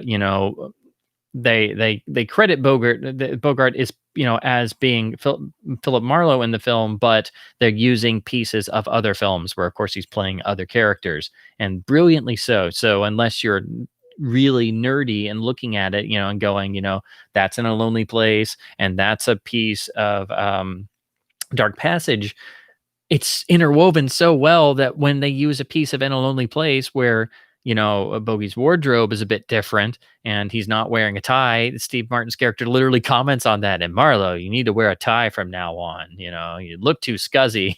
And then the next scene they're using from a different film.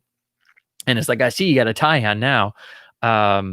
So I think it's brilliant, intelligent, and so endearing that they had this idea and didn't just half-ass it. They went to such an extreme level to research and just dig deeply into classic noirs and build a new story out of it that also didn't insult your intelligence and insult the original works, which is what pretty much everybody does now. They just, act like it's an effect or something, and, they don't understand what noir is, and they just, put some fog in and put a guy in a trench coat and have a dame with a cigarette, and they think that's it. And it's like, no, it's not just a style. It's so much more than that. And to think that they did this, completely pre CGI era, and it's a comedy as well, and they nailed it better than anybody ever has, is just, another tribute to the film's greatness. Metro's in the house. Hello, sir. Wolf hasn't seen Russians Are Coming for decades. Yes, it's time for a revisit. I'm telling you, it is better than you remember. I've never read the book. I need to. Pete's back. Cheerio, mate. Yes, and I should have mentioned. It's rare that celebrities have children that go into the business and make a great success out of it. But, Carl Reiner basically had a sort of mini dynasty of sorts, because I think a lot of his children and extended family have all gone into the business and achieved some success, particularly Rob Reiner, who really had I think in some ways kind of established a new form of screen comedy, particularly with things like Spinal Tap and The Princess Bride, where both of those films you can't really classify them, particularly of their, in that time period they were made. And of course, Rob Reiner's also a talented actor, and then went on to do, other films and dramas and things. So, yeah, it's very rare that you have, that level of success continue. And so you have the sort of dynasty or lineage in the name. The only other major one that you can think of off the top of your head is pretty much the Houston family, where you have Walter Houston and then John Houston and then Angelica Houston and everybody else, but yes, absolutely. Particularly for me, Spinal Tap and Princess Bride, and they only become more. You only realize with time, and the more you rewatch them, just how different to everything else they are, and how completely wacky they must have seemed when they came out, and audiences must have been totally thrown for a loop because they were totally unique. Got some more Coney talk, which is what I will launch into in just a second. Let me grab these last few comments real quick. Eric recently got the making of Star Wars and Empire FX Laserdisc, but it was rotted to hell. Do you know if there are any pressings less prone to rot? Yeah, okay, US pressing. Okay, yeah. I always hear people going for the Japanese one, so I guess that's probably the reason why. I had forgotten there was a US version of that, but yeah, I would say just go for the Japanese one. Um, some of those have been worked on by fans for fan preservation. So I think there are some decent versions floating around the internet if you cannot find an official copy. And then some of that finally made it on official releases in the Blu-ray Complete Saga box set, but unfortunately not everything. So I believe from Star Wars to Jedi, Making of a Saga, the main old school documentary made it to the Blu-ray, but I don't know if it's like the full complete version. I can't remember for certain, but I'm pretty sure that finally made it on an official release past VHS and Laserdisc if you bought the whole Blu-ray box set. But yeah, I think pretty much you have to go for those on Japanese LDs. Yes, Few Good Men is probably the really major dramatic Rob Reiner picture that does hold up quite well.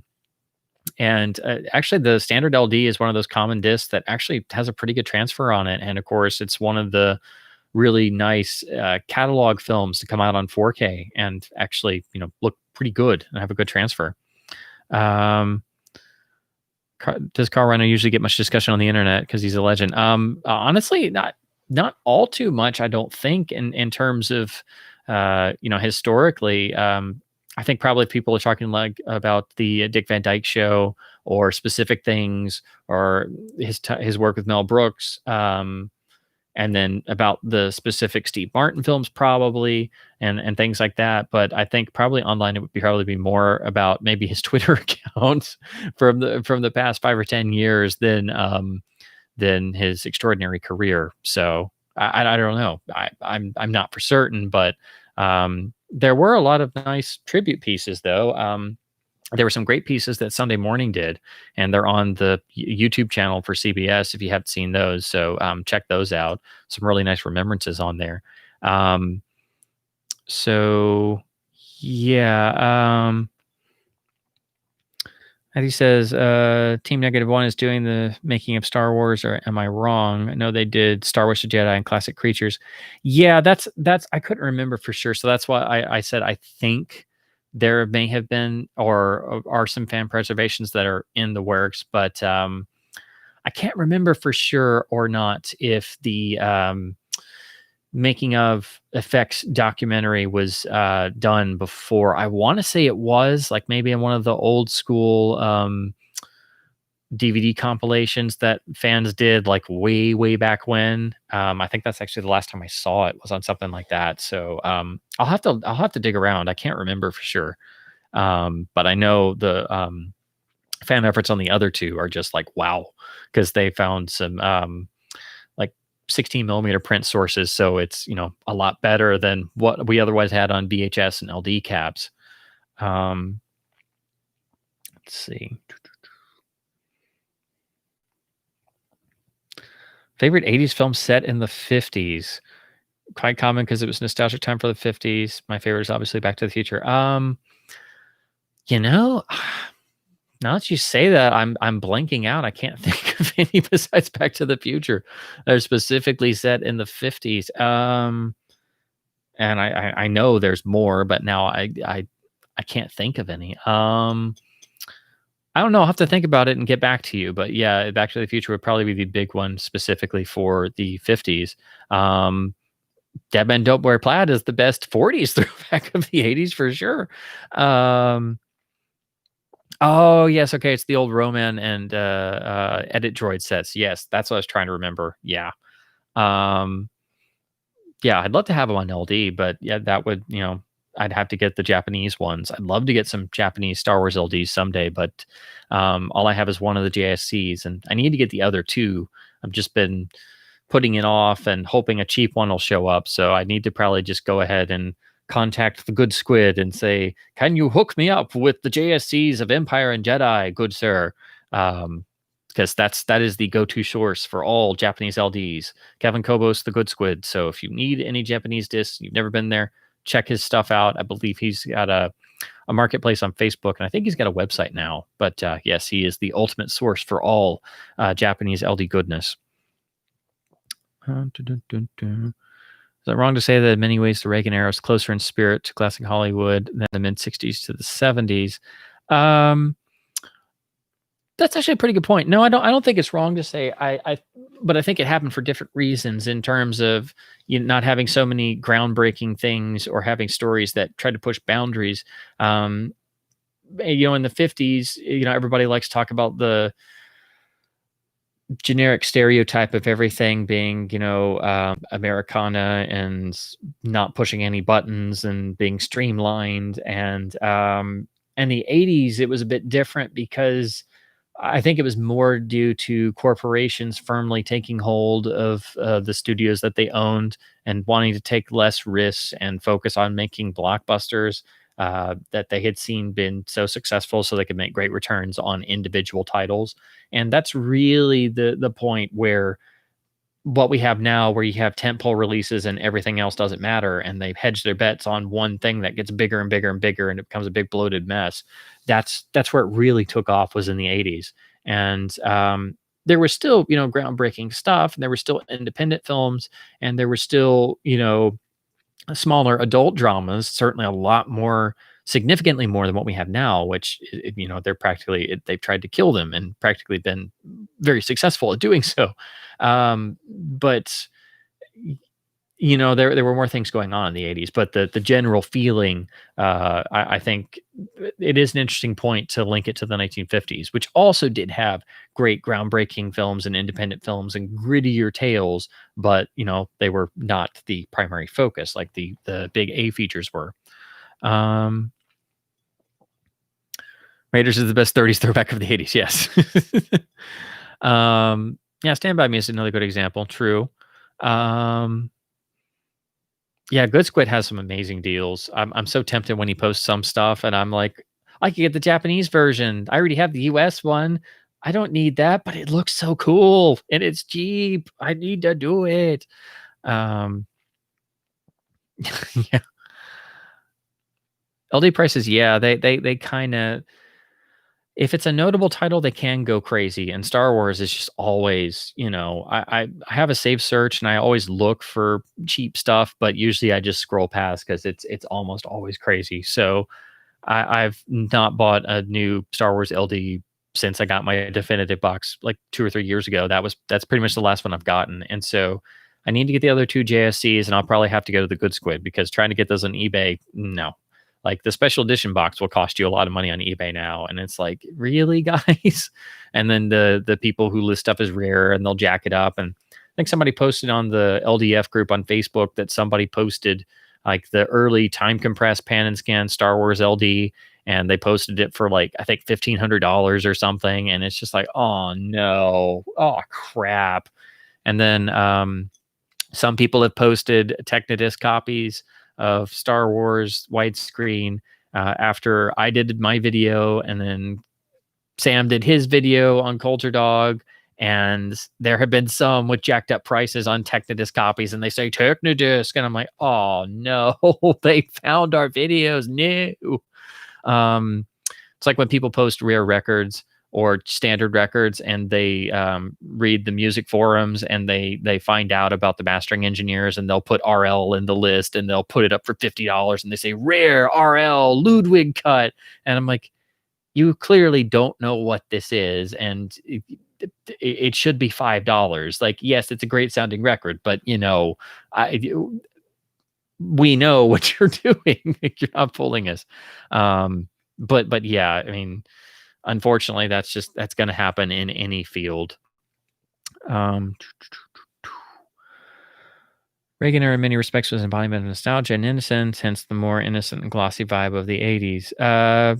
Yeah, but I would say maybe less than era of innocence. I would say that more of the 50s. I would say of the 80s, it's the nostalgia for sure, but maybe one less of innocence, but more of I don't know if indifferent, maybe indifference, sort of a blissful ignoring of things or turning a blind eye to a lot of stuff. Of course, I was not significantly around in the 1980s, so this is just generalization, but that's maybe how I would look at it a little bit differently. Um, Star Wars prices are crazy, like faded 16 millimeter copies for like 4,000 plus. Yes, it is nuts. Um, Oh gosh, Matthew got offered a Duran print in 2005 on Jedi for $600. Glad I never bought it. Oh man, I bet it was beautiful. I've seen, sale posts of those Duran prints, and those 8 millimeter prints look astonishing. Like, I've seen clips of somebody projecting the Star Wars one, and it's like, oh my God, that's 8 millimeter. That looks beautiful. Like, oh my gosh. That's like the name to go for, or in 8 millimeter collecting, is Duran. If you have that name on there, it's probably going to be a work of art for that format. Um, but I don't know what their prints of Jedi would have been like, but I've heard all their Star Wars prints are supposed to be really something else. But I'm sure today, like, I've seen some of those sell for like, $3,000, and it's an 8 millimeter print. And it's like, I'm sure it's worth the money, but that's expensive. Yeah, now it goes for thousands. Oh man. Yeah, if only print collecting wasn't so expensive. Well, if it wasn't, then I would already do it, and then I'd have film cans everywhere when I already have too much stuff. But I would love to do it. Oh gosh, if Sam and I get to chatting, oh man, it'll probably at least be as long as my Daisuke videos. So yeah, we've chatted a lot and on and off over the years by like Facebook posts and messages and stuff. But yeah, that would be great just to do just like a one night, the Crusader and the Culture Talk, talk about stuff. Oh yeah, Super 8 has stereo. That's right. Yeah. Yeah, most of those Duran prints did have stereo. They weren't mono, so that's another reason why they're so like legendary among 8 millimeter collectors. So scroll back up. I guess I will jump into my little talk about Ennio. And again, these are not, all comprehensive because, both of these men had such huge careers. And Ennio in particular, I forget the exact number, but I know he scored well over, I think it's 400 films, where he's credited. So, again, I cannot remember the exact number, but it's like over, I know the figure's over 400 titles, which is just astonishing. That's like the even beyond the level of most of the classic era studio composers that would do like 12 scores a year, or even more than that. Like, Max Steiner at Warner Brothers in his heyday, would do like 6 pictures at once and do like part of this. So, Ennio, it was just, there's a reason why he is Il Maestro.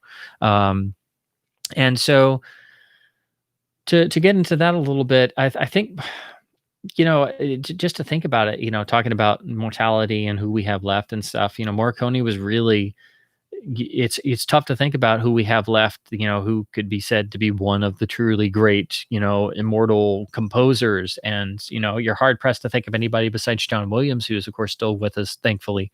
But, Morricone was pretty much the other giant titan, the other great name, who has such a body of work that is so consistent across the board and spans many different genre types. And like a lot of the great composers, his style has continually grown and changed over time. So, his earlier works sound very different from his mid period and his later works. And so you'll have people who like some and not the other.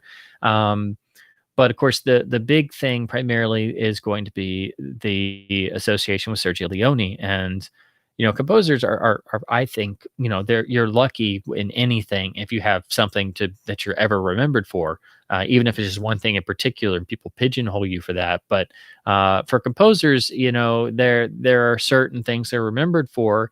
Like you can never separate John Barry from his Bond scores, and his work really formed the musical backbone that the series will forever run off of, even if the modern scores are really quite terrible.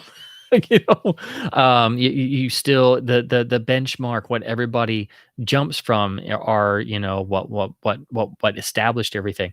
And with Morricone and Leone, I don't think there's anybody else who ever had that level of a completely simpatico relationship. So while Leone was such a visual stylist, Morricone with his scoring basically was able to perfectly encapsulate that in sonic form. And because you had such a significant use of silence and space and portions of films without dialogue, the music becomes so much more important. And these scores are so vibrant and so unexpected in the elements that they pull from and use. And, coming out of the gate with Fistful of Dollars, I mean, U.S. audiences didn't see it until 1967, but just imagine seeing that film in 1964, even, obviously in the Italian version, nothing had ever sounded like that. Sure, there were things that were reminiscent of Western scores, but already Morricone is using things like you have the iconic whistling and you have the whip cracks and you have the male chorus of voices repeating things in the main title piece. um so there's elements of what you could probably classify as a slightly rock vibe. There's some influence of jazz in that score. There's influence, of course, of classic Western scores and the great composers that came before. But it is such a vibrant and completely unique score, and that's just for the first film. That's and it. I think it also helps that Morricone and Leone had known each other for some time, and of course, actually wound up going to the same school. There's a really great picture of them as schoolboys, and they're like in the same row but slightly down from each other. And there's young Ennio and young Sergio, so they'd even kind of known each other as children. And I think it also helps that they were around the same age and grew up around the same environment, so they had a lot of the same influences. So again, I think that fed into this completely simpatico relationship. So when Leone transitioned out of the Dollars films into Once Upon a Time in the West and went for the more operatic style, Morricone is right there with him, and there's nothing is lost, and it's a completely different style and element, but it's still in the extraordinarily vivid Western landscape that Leone had already created in the first Dollars films. So again, it's obviously one of the great composer director partnerships. And when you talk about Morricone, that's going to be the main feature you're going to discuss is the six scores for the main Leone titles.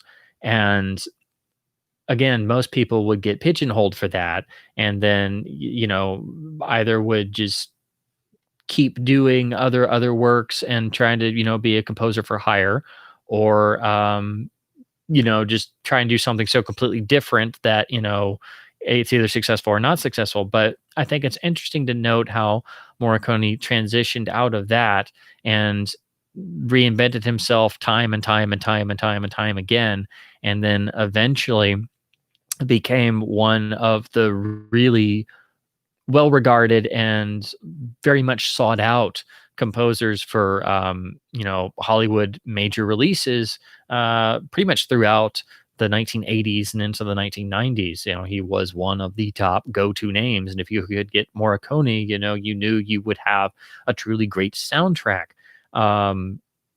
Whether that was the producers or Moneymen's, ultimate goal, is probably not the case, but he became one of the big names to go after. Um, which is probably not something people would have expected, because his Leone scores are so iconic, and again, it's what he's known for. But I think his continual growth as a composer and refusal to just live under the same rock and just try and crank out pale imitations of what he had already done, I think is a testament to his integrity as an artist. And he also was very seemingly quite a bit of a character. I always love reading interviews with Morricone, and he did not always 100% agree with Leone, and he would not be afraid to express that.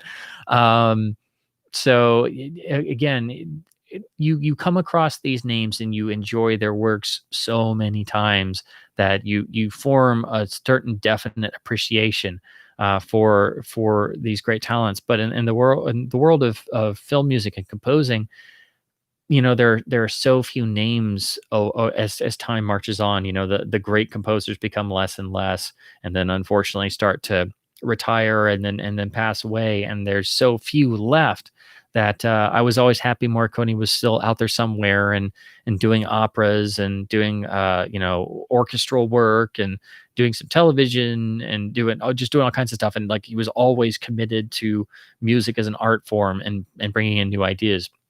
And that goes back again to the Leone scores, bringing in the idea of use sounds and environmental sounds as part of the score, and how Leone would like to use sound effects as part of the score, and how Morricone was able to weave that in. And again, doing all this on lower budgets, making these films in Italy and Spain, and also still working within the confines of a mono track. I mean, it's really astonishing, and they're really with every single one, they're always pushing the boundaries of what a mono track can do.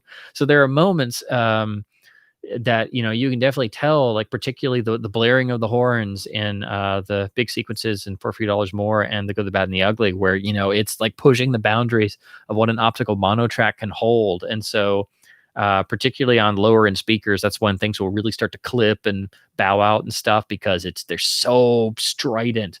And one of my best cinema going experiences ever was at a Leone retrospective, where I got to see a print of most of the films. I still have unfortunately not seen a print of Once Upon a Time in the West or Once Upon a Time in America. Those are the two that I have not gotten to see. But I saw the print of For a Few Dollars More, and it was the vault element MGM had, so it was a bit damaged, but it was that weird hybrid cut that showed up on the US Laserdisc. But what was cool about it was the audio was kind of muffled for the first few reels, and then all of a sudden it just clicked in, like, probably I think reel 4 or 5, and then the last reels were super loud. And when it got to the final duel in the climax For a Few Dollars More, and the Morricone's music just swells up, it just filled the entire theater hall, and it was, I mean, it was far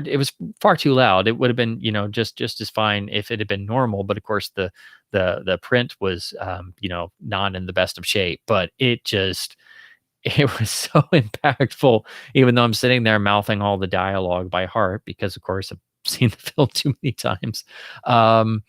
But it added so much to the experience, and I'm like, I wish more people could have been there at that moment and experienced it that way.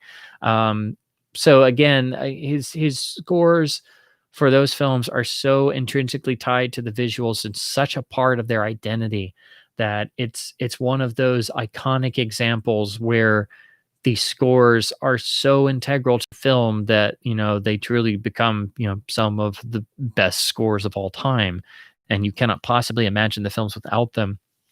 And no one is the same. Again, his commitment to always self-improving and topping what had been done before, bringing in new ideas. Writing For a Few Dollars More, the opening title is a completely different idea, a totally different feeling, and you have the whole thing played out primarily on the little the little mouth organ and the harp and everything. Totally different from totally from Fistful of Dollars. Um, and then I love that sometimes he could inject humor in there. I love when you get the first real stare down with Indio and the abandoned church, and they've got the the traitor who got him thrown in prison in the first place, and they set him up for the duel, and they they kill his wife and child, which is just unrepentingly dark. And then Indio is just like, you must hate me just enough, I think. And the first time you have the duel with the watch, and the first time you really hear the watch theme, and you're just like, oh my god. And then all of a sudden in the close-ups, it cuts to the organ blaring the I believe it's the Bach toccata, and it is so another world of intensity, but with this slight tinge of like impish humor there, because it's just so ridiculous.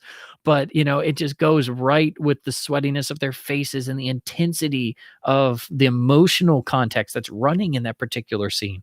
So that's one of my all-time favorite Morricone moments, is all of a sudden just going into a rearing organ. um and then of course The Good, the Bad, and the Ugly is just, the first two scores are astonishing, and then you get to that, and that film is pretty much an epic. It really is. But again, you have a whole sonic reinvention that has some consistency with the first two films, but now you have three main characters, so you have essentially three major themes, and then you have the themes for all of the Civil War content. That's one of the most just emotionally striking pieces of music. And I have a hard time, looking at, say, for example, Matthew Brady photographs of the Civil War or things like that, and not having that the Morricone music in my head from The Good, the Bad, and the Ugly. And I still swear to this day that the bridge sequence in that film is the best Civil War film ever made. It's a film within a film. And I think that sequence tells that story of that entire conflict better than practically anything else anybody's ever tried. And I don't know if anybody could top it, really. Because I've thought about that before. What is the great Civil War movie? And yeah, we have Gettysburg, which is very long. And very, very good, and there's things like Glory and other stuff like that. But then I always go back to GBU, and just how poetic that whole sequence is. And again, Morricone outdoes himself with those themes. So that to me still is probably the great Civil War film, is that the 20 minutes, and then also the prison camp scene as well. You put all that together, and you have like the great Civil War movie. Um, and then of course, Once Upon a Time in the West is just, again, a complete sonic reinvention with even more themes perfectly representing each of the main characters. Um, Perfectly in line with what Leone is trying to do. A score that runs gamut from pure uh, absolute revenge to wistfulness to the beautiful downbeat cynicism of the Cheyenne theme. That is, again, each of these pieces is so, not just thematically but sonically different from one another. Like, you look at the Cheyenne theme, it's practically played out as this almost rinky little theme on the banjo, or you could imagine it being played on the rinky old piano in the back of a dusty old saloon in the middle of the night. And then just the absolute soaring ethereal quality of Jill's theme that is just, whew, you listen to that for too long, and you just start crying like a baby. Again, fitting perfectly with the film, but a complete sonic reinvention again. And then he does it again with the score for Sucker, or Fistful of Dynamite, or Once Upon a Time, The Revolution.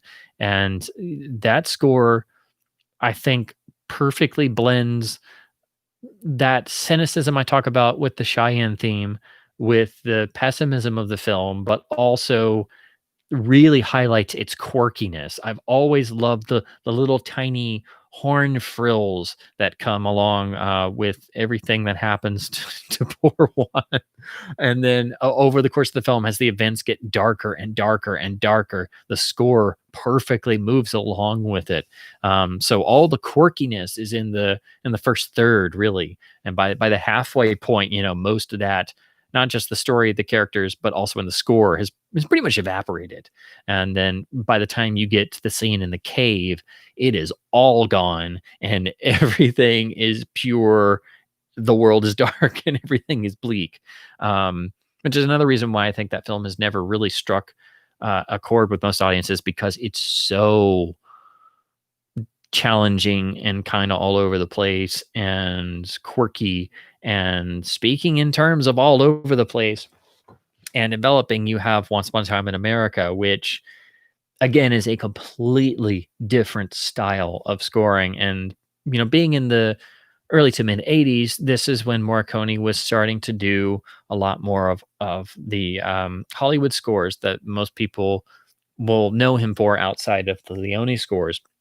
And you kind of hear stylistically where he was moving. So, of course, it's a lot closer to what he would do on things like The Untouchables a few years later.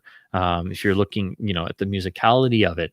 And of course, he had definitely grown much more as an artist and composer. And, you definitely would have had to have done that to score such an intricately put together film that ran, well over 4 hours in almost every version, and ran the gamut in time periods. I mean, I don't think anybody else in the world could have scored that film to that level of success, because it required all these different elements. And I think, Morricone had built up such a backlog in that relationship of the previous films and the previous works, that, nobody else could have read what Leone was doing to that level. And with that film, it's just, there are moments of elation in that score, just like with the characters in their younger days. There's moments of pure darkness, and but most of all, his score truly carries across that sense of wistfulness across time, of a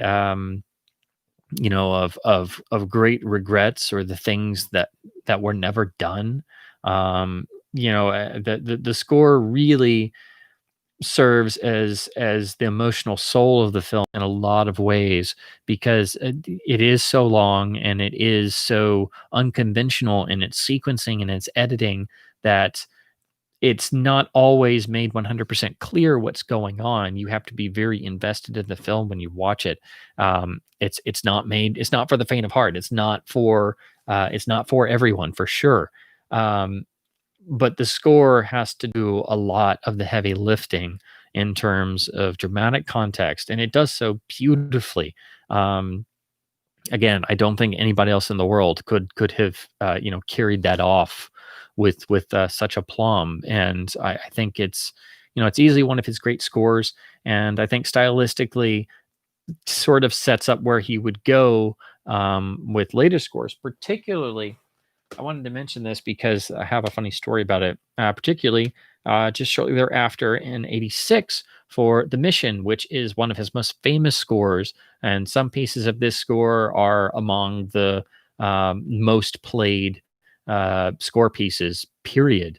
This album was a extremely huge seller, and the score was obviously much more successful than the film it was composed for. Um, so I think this is probably the film that kind of kick-started him doing all these major Hollywood-backed productions in the mid to late '80s, because this score was extraordinarily successful and is quite beautiful. And again, I think it picks up kind of from where he had gone with Once Upon a Time in America in 1984. The reason why I wanted to mention this is I just picked up this CD in the local store. It was in the bargain bin, and I had been like, oh my gosh, I forgot how much I love this score, and I've never owned a copy of it. I have the Laserdisc of the film, and I have the standard Warner Blu-ray, and I rewatch it every once in a while. I like the picture. I like a lot of the ideas in it. I don't think the script is perfect. I think it kind of meanders quite a bit. And I don't know if that's from the changes they made to the Robert Bolt screenplay, or if it was cut down by the studio or whatever. It's a picture that doesn't quite work, but you still admire it, and it still has great ideas and great performances and great visuals, and of course a phenomenal score. But the score was very successful, and so I was happy to find this for less than $1. And then as soon as I did all this, and I started listening to the score again, shortly thereafter, it was announced that Ennio had passed away, and I'm just like, this happens sometimes. I don't know if it's just me, but it's like that weird feeling where you just get on that same wavelength, and then you hear sad news like that, and you're like, oh crap. Was it my fault? Did I do it? Damn it. I'm sorry. But I just thought it was an interesting thing to happen, at the same point in time. And that it's happened a few times where it's like I've thought of something again, or gone back to something, and then it's just like you get that slight feeling like something has happened, or that something's brewing, like they're going to announce, oh, we're going to reboot this and I just bought the DVD, or I re-listened to something, or like I'm trying to get into the shadow pulps now, and I'm just about to start a few pulps that I was so excited to start reading, and they announce, oh, we're gonna reboot the Shadow as a modern character with James Patterson, and I'm like, oh crap, you heard me. So I thought it was very interesting, and maybe a bit fitting that I was getting into the mission score again when the news of his passing came around. So I wanted to also I pulled up the list of credits because there's just so many. Again, over 400 titles is just astonishing.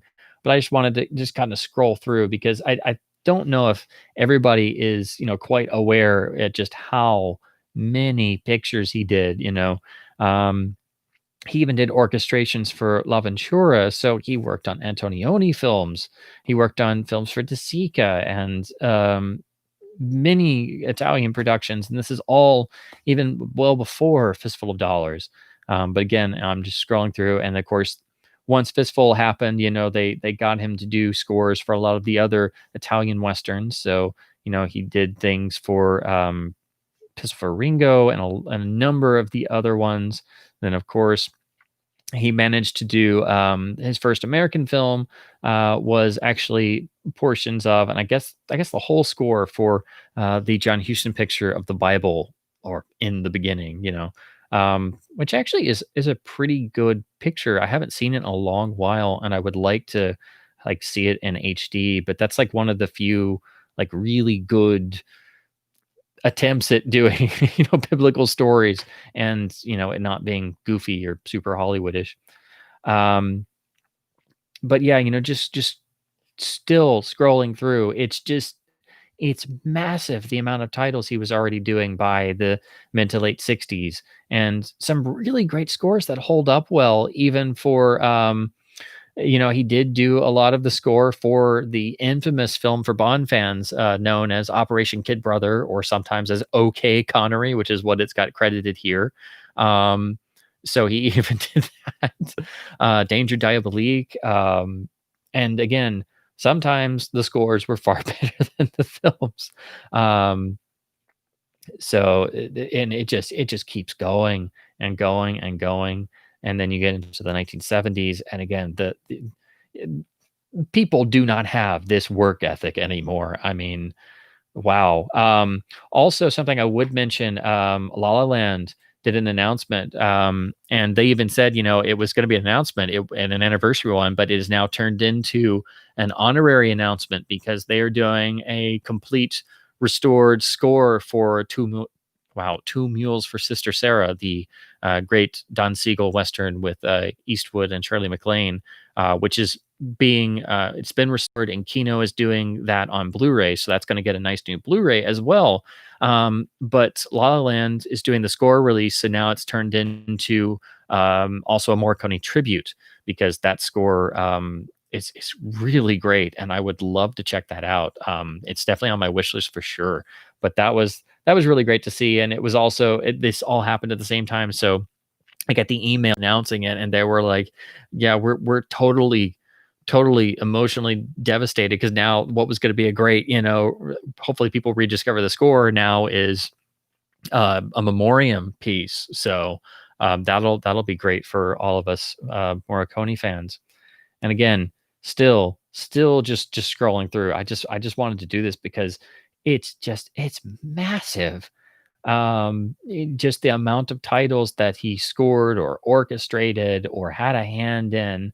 And again, people just do not have this, a list like this does not come up every day, and totally speaks to somebody who is just trying to, definitely has the spirit for composition inside them, and just has to put this stuff out there, and just feels like compelled to, uh, you know, um, and then even, you go from titles like 1900 to, just totally goofy stuff like Orca. I had forgotten that.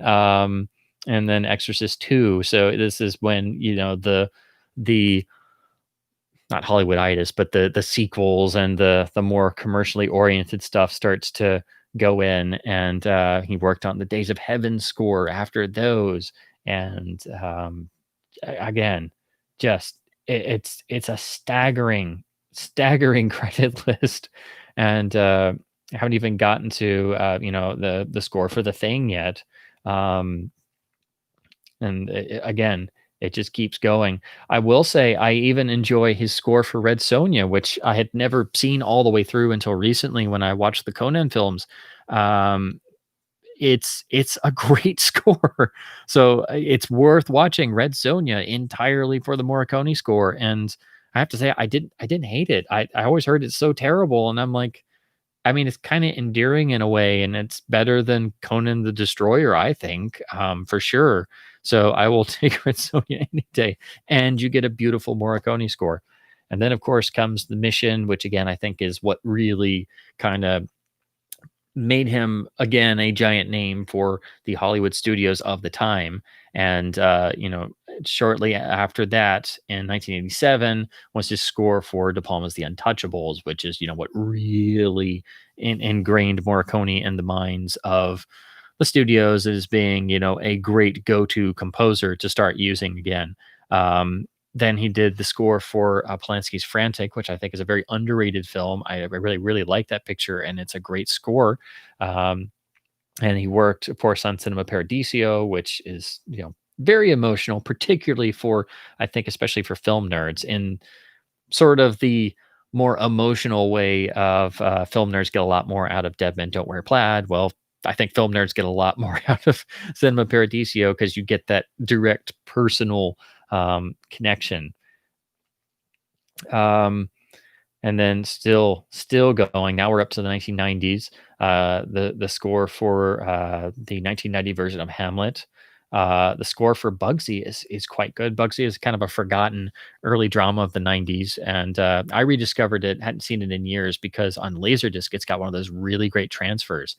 But that's one of those films I admire for really trying to do something different, and it's not perfect, but it's got a lot of stuff that I really like in it. There's now an extended version on DVD I would like to see, but unfortunately no Blu-ray. Um, and again, we're still going.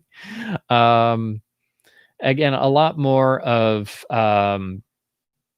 more commercially oriented features, but then some interesting choices like the dramas for City of Joy and Lorenzo's Oil, and then the score for In the Line of Fire, which is again one of the great thrillers of the early to mid 90s. And again, we're still going. He did the score for Wolf, which I'd totally forgotten about. And now that's kind of getting rediscovered due to the Blu-ray releases that it's had. And he did the score for the 97 Adrian Lin remake of Lolita, um, and the score for Bulworth, again, probably because I think Warren Beatty probably really liked what he did on Bugsy. And And then he did Mission to Mars for De Palma again and again. I absolutely adore this picture, Ripley's Game, which I think is easily the best of the film adaptations of the classic character of Tom Ripley with John Malkovich, and I think probably the best role he's ever had. Unfortunately, it really kind of got buried. I think it was Miramax, and they just kind of dumped it. And then I had to see it on DVD. I think it. I don't even think it got shown in theaters here, but it is a fantastic film. If you've never seen it, it's very, very close to the original Patricia Highsmith novels and how Ripley is supposed to come across. But most people just know the Talented Mr. Ripley, which that's an okay film, but it's like it's a different thing. As soon as you start watching Ripley's Game, it's totally different.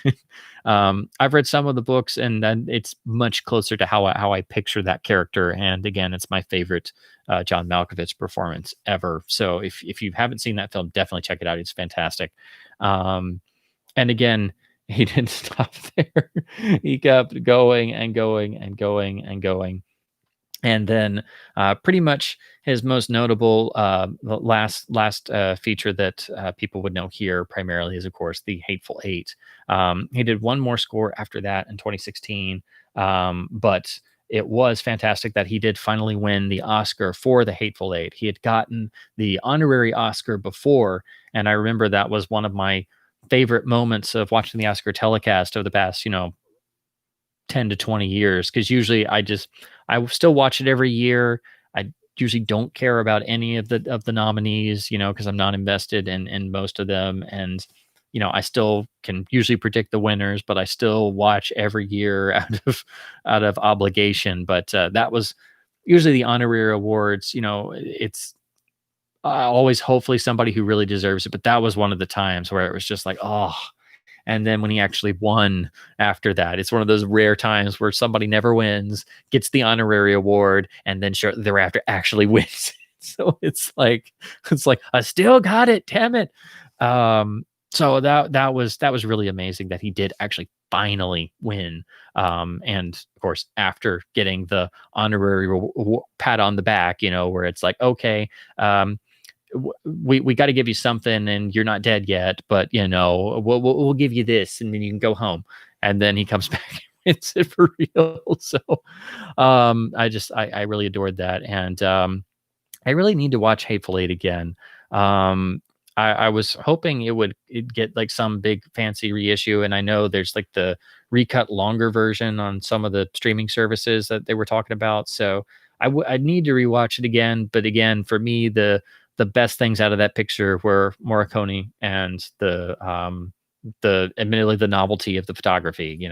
I think it was kind of silly to shoot that movie in ultra panavision and then just like go and sit inside a house for most of it, which kind of defeats the purpose. But it is what it is, and I do appreciate that Tarantino, actually did both of those things, and then went to the maestro himself and actually had him do the score. So that I will forever appreciate, and as always, I'm definitely not a Tarantino fan, but I do think his heart is in the right place. So I always, try to make that delineation, as it were. So I do really appreciate that. And again, it was great that he got that high note at the tail end of his career, and also won the Oscar finally. So but yes, his work output is so staggering that you could spend years trying to go through all of them. And I know I'm only talking about certain scores, because there's just so many.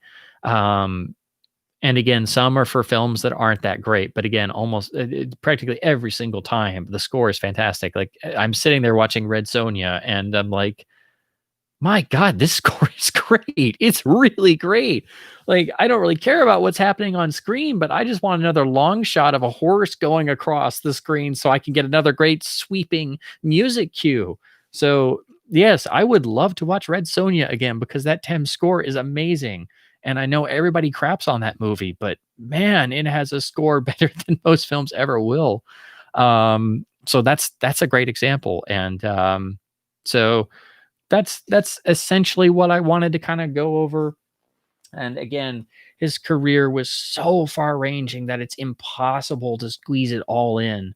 But I did just want to kind of talk about how epic his credit list was just outside of the Leone scores, which are so iconic and they still get remixed and used in commercials, and people know Ecstasy of Gold and they've never seen the film and they have no clue of who Morricone is or was. Um, so not everybody can have that claim to fame, that they've written things that everybody knows, even if they don't know what they are, they know what it is. Um, so I did these in my daily live stream, but I pulled them, so I will show these off really quick. So unfortunately, like with most composers with such great careers, not all the scores are, of course, available in their entirety or on definitive editions. So things like La La Land doing Two Mules for Sister Sarah in a deluxe CD set is really great news. So I pulled my Leone LPs.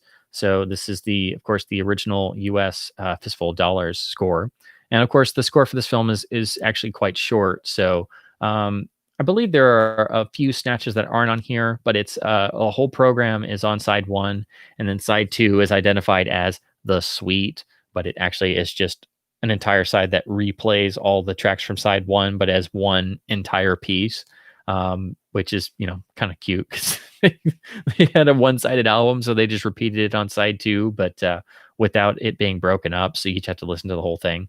But this is still a great iconic score, and I really love it because it does have some of the flavors of being a classical Western score. So it nods its head there, but it's also bold and vibrant and so totally original. This is still actually a great listen, but it's hard to find original copies, and particularly the vinyl is quite noisy. I've had different copies of this, and they reissued it in the 70s, so you usually find one of those, but which I actually have right here. This is my original 70s reissue copy, but the vinyl is really beat up. Usually you find these and they're super beat up. But it's still a great presentation of the score, and this did get ported to CD, but it's the same thing. It's just these tracks and then the suite version. For a few dollars more, unfortunately, is kind of stuck much more in limbo. This is the U.S. Release from the 1960s on the United Artists label. But as I mentioned in my Leone stream, it's not the actual score. It's re-recorded pieces, and you have Leroy Holmes and his orchestra. But you have the great cover, and you get this home, and you realize, oh, crap. And eventually on side two, side one has the pieces from For a Few Dollars More, but side two, you have the Fistful of Dollars theme, and then you just have themes from other United Artists productions, like a lot of soundtrack compilations or re-recordings back in the day. There were releases in Europe and Italy that have the really awesome Italian poster art with the big close-up of Eastwood drawn and the red sky background. They do have the score, but they're very rare, and I don't know about the pressing quality. They were reprinted in Britain and in Europe throughout the 70s, but it's also like Fistful of Dollars. It's just a specific selection of cues, and it's really like more like one side. So it's like 15 to 20 minutes of the score. There's never been a like full restored complete score release. There are some CD issues out there kind of mixed in on compilations, but they're mostly from Italy, and it's the same thing. It's just the same pieces. I think there have been some fan attempts at trying to make complete scores and trying to extract it from like the 5.1 mixes, but those are always, limited by the sources available. There was I believe for Record Store Day, they did a vinyl repressing of, I think, For a Few Dollars More and one of the others, and they're like these limited gold colored 10-inch vinyl discs. I wasn't aware of that at first, but they turned up on the Discogs pages, so I might try and find one of those if they're cheap. But I would like to one day find one of those Italian releases or CDs or something, but they're not they don't pop up all that often, particularly on US eBay sales, but I still look every once in a while. There are some good Italian extended releases on CD for The Good, the Bad, and the Ugly and Once Upon a Time in the West, but you have to go to the trouble of importing them. There's also one for Ducky Sucker, but that I think is out of print. And of course, all of the text and cues are in Italian. Here is the GBU US original LP from 67 with original poster art. I was finally happy to find one of these in good shape. Usually they're beat to crap, and you usually don't find them. So they're definitely on the pricier side, and such an iconic score that most stores will charge you 10 or 15 bucks regardless of condition. This came from there was an estate sale that sold a bunch of soundtracks. So it was from a diehard soundtrack collector. So that's how I finally got this one, and for a few dollars more in good shape. But this is a really good presentation. It's, of course, condensed down to one LP. And when they did the big extended English language version redo in 2003, they brought out a remastered CD that added a lot of cues. I don't think it's 100% complete. I think it's rather close. But I do recall the mastering on that.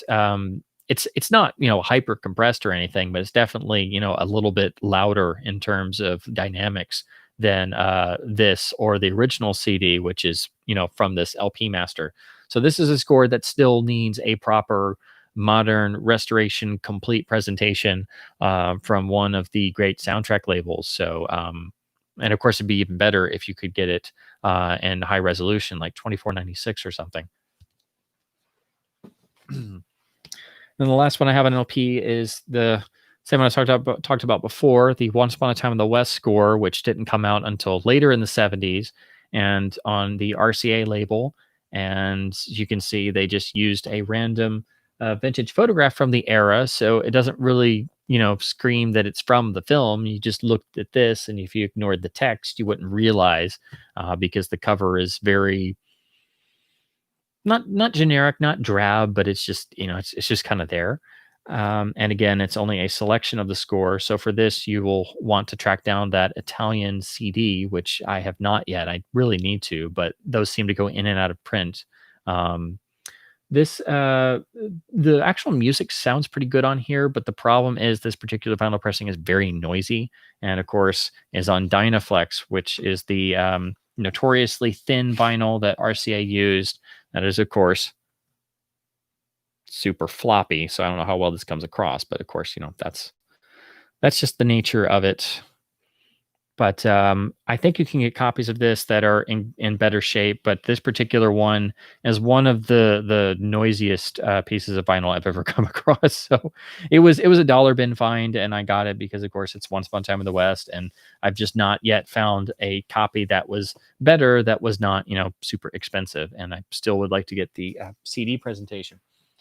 And I need to get the CD for Once Upon a Time in America because I would love to actually own the score. There is an LP release, and I believe the CD is based off of that. Again, I don't think it's 100% complete because, of course, it's such a long film. It really does need, all of these scores need, the fancy treatment that La La Land or Verice or, in any of the big labels could do. So hopefully it happens.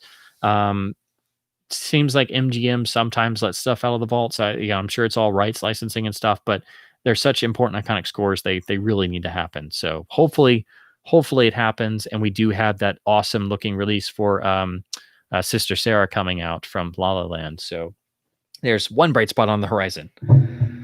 So that's pretty much what I wanted to run through. And again, these are just more personal remembrances and talking about careers in general, and just not to be morbid, but I wanted to talk about both of these people who I really respected and admired, and just wanted to do it in my usual fashion. So now that I'm really parched, I'm going to turn it over to you guys.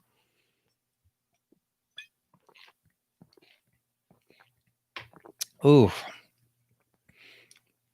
Usually by this point, when I stop rambling so much, I didn't have to get. And once I stop, I have to then like rev up the talking again because I'm just like, and I'm spent.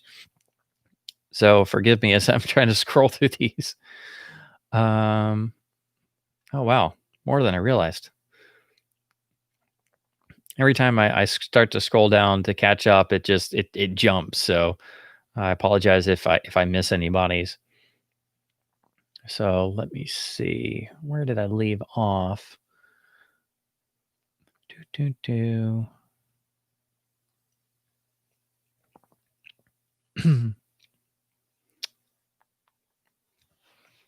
Okay, I think I'm picking up at the about the right place or so. Okay. Matthew says when you buy stuff you don't even have a projector for. Oh, don't tempt me. I've seen some stuff on eBay before and it's like a whole print for $69. Look away. It's got vinegar syndrome, but it's look away.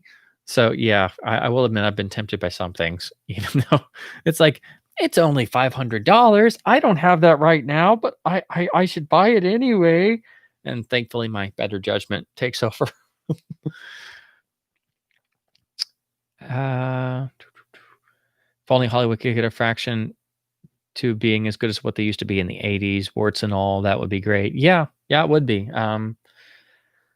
Because even though there was much more corporate influence then, at least things had warts. They weren't completely streamlined. Um, you got to have some humanity in there, otherwise it doesn't work. Had the flash score in serial for Trip to Mars. I have no idea why I have it. I have no projector. I have just like a few Star Wars trailers and 35 I have. Yeah. If I ever saw cheap trailers, I would buy them just cause I think the only time I could do anything is when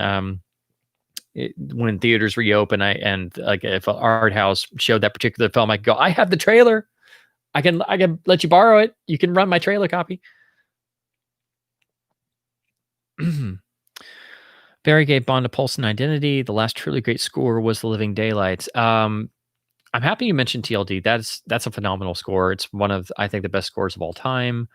I think it's Barry's swan song for the series, but it's also his most stacked in terms of themes. He does everything and pulls out all the stops. And I always go back and forth. I can't pick his best Bond score. You have Thunderball, you have Under Majesty's Secret Service, you have You Only Live Twice. Diamonds Are Forever is a phenomenal score. His style then changed in the '70s, and those scores are great. But The Living Daylights is so ridiculously accomplished that you could make the argument it's his best Bond score, and I couldn't actually disagree. Um, you could make the argument it's his best score, period, and I couldn't disagree, but I could also make the case for different ones. But it's definitely the most fully accomplished one. I would argue I do love Cayman's License to Kill score. I think it's very underrated. It really needs a proper release. That chopped up, awful version from 1989. I mean, it sounds great on LP and CD, but the sequencing on that is one of the worst sequencing jobs on any soundtrack release ever. It jumps all over the place. Cues are slapped together, and then the last track is the 10-minute license revoked cue.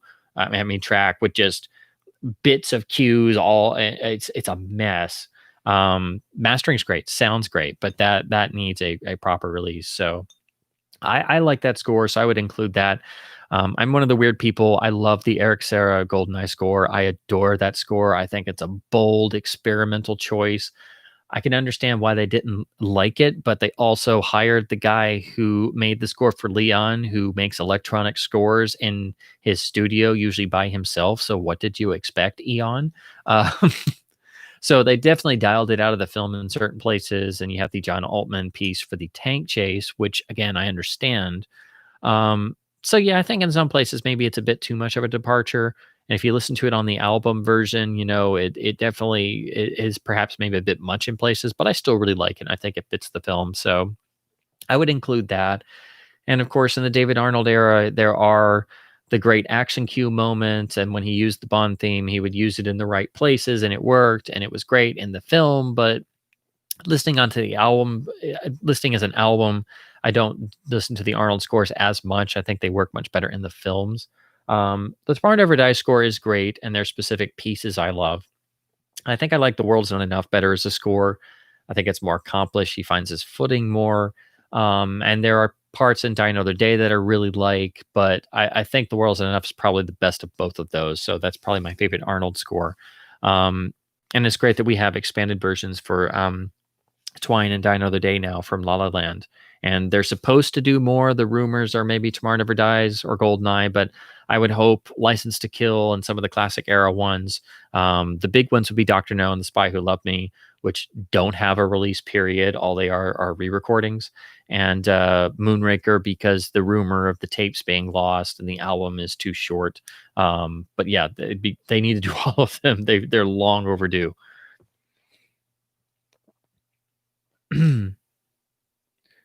Yes, well, so many Morricone scores that you just don't realize. And I was just going through the film scores. I didn't even get into the television and the opera and the live composing. It's massive. And it's just astonishing. Like, somebody has to be a true musician to have, that level of a credit list. It's just towering.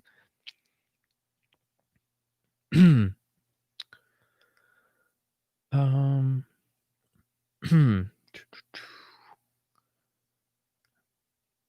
Okay, talk about Casino Royale, Arnold, and You Know My Name. Yeah, I mean that's a good song. I just always felt like it was more of like a Chris Cornell song that was like shoved into being a Bond song. So I'm like, I would like to listen to this without the horn sections because it sounds like just a modern rock song by itself that had the Bond horns put in, and it just kind of stuck out to me. I thought the song was fine, don't get me wrong, and I get what Arnold was doing with the Casino Royale score and withholding the Bond theme and stuff. I wasn't a fan of it. Of course, you guys know me. I don't, I can't stand the modern films, but I was happy they at least tried to have a full score with Casino Royale, because then after that, it's just been noise for me. I know some people really like the Adele song, which I thought was, I mean, it's okay, but I didn't think it was. I mean, it felt like music to me. It was just like background music. It was okay. It didn't do anything for me. And then the score itself was just, the modern score, the score style of musical wallpaper. It does its job. It has no identity. And then Spectre was even worse. And then Writings on the Wall was torturous. Like, but I'm not the audience they're shooting for, and I'm again, I like the Goldeneye score, and I like the Madonna title song for Die Another Day. I do. I've never had a problem with it. I mean, it's not perfect, and there's some lines that, like the Sigmund Freud bit, that was not necessary, but with that string section in there, it actually works, and the title sequence goes with it perfect. They made it work. And again, it's real. I think the real key to that song is the string section. And yes, it has the dance track vibe and the bass beats and stuff like that. And I know that's off-putting to people, but I saw it theatrically several times, and I've never had a major problem with it. I still like it. And of course, the music video was great. When was the last time a Bond song had a great music video, like a truly great one? That was probably it. So yeah, that I know that was a tangent. But yeah, David Arnold would be the easiest choice to who do you get for Bond score? Well, you call 1-800 Where's David Arnold, because he can still deliver properly. I still think he could do an even better Bond score than what he's done so far. I think when he does more of what he needs to do and doesn't worry so much about paying homage to the past, like all of the bits in his scores where it's like the callbacks to OHMSS or You Only Live Twice, or it's a blast of John Barryisms, and it's like, okay, I know, I know, but every time you do that, it takes me out, and I know what you're doing, and I'm like, yes, I agree, but like we need to stay in the movie. So my favorite Arnold cues are the ones where, he goes into full techno land or he does his own thing. Like In Tomorrow Never Dies, I love the cue in Hamburg Break-In when Bond goes into Gupta's office and he's searching the office doing real detective work. And it goes into full techno mode, particularly the bit where Bond goes over and finds the hidden safe and it goes into full electronic music land. But it's so fascinating. I love that cue. And I'm like, could we have had more of this? I would have enjoyed the score more than the bit in the pre-titles when the cruise missile is coming in and you have the tilting strings right out of On Her Majesty's Secret Service, and I'm like, that's not obvious, is it? Like, again, that's kind of my hang up with the Arnold days, but I still appreciate them, and at least they were still proper scores as opposed to what we've gotten since. They did discuss getting Barry. They did think about it, but apparently they just didn't want to pay his price. So apparently, I think, and of course, he had been in his later years. Barry had, definite bouts of ill health, so there were periods where he wasn't working. I think he was discussed for Goldeneye, but I don't know if he was busy or they just decided to go with Eric Serra just because they like Leon so much. But I know he was definitely approached for Tomorrow Never Dies, and essentially they just didn't want to pay his price.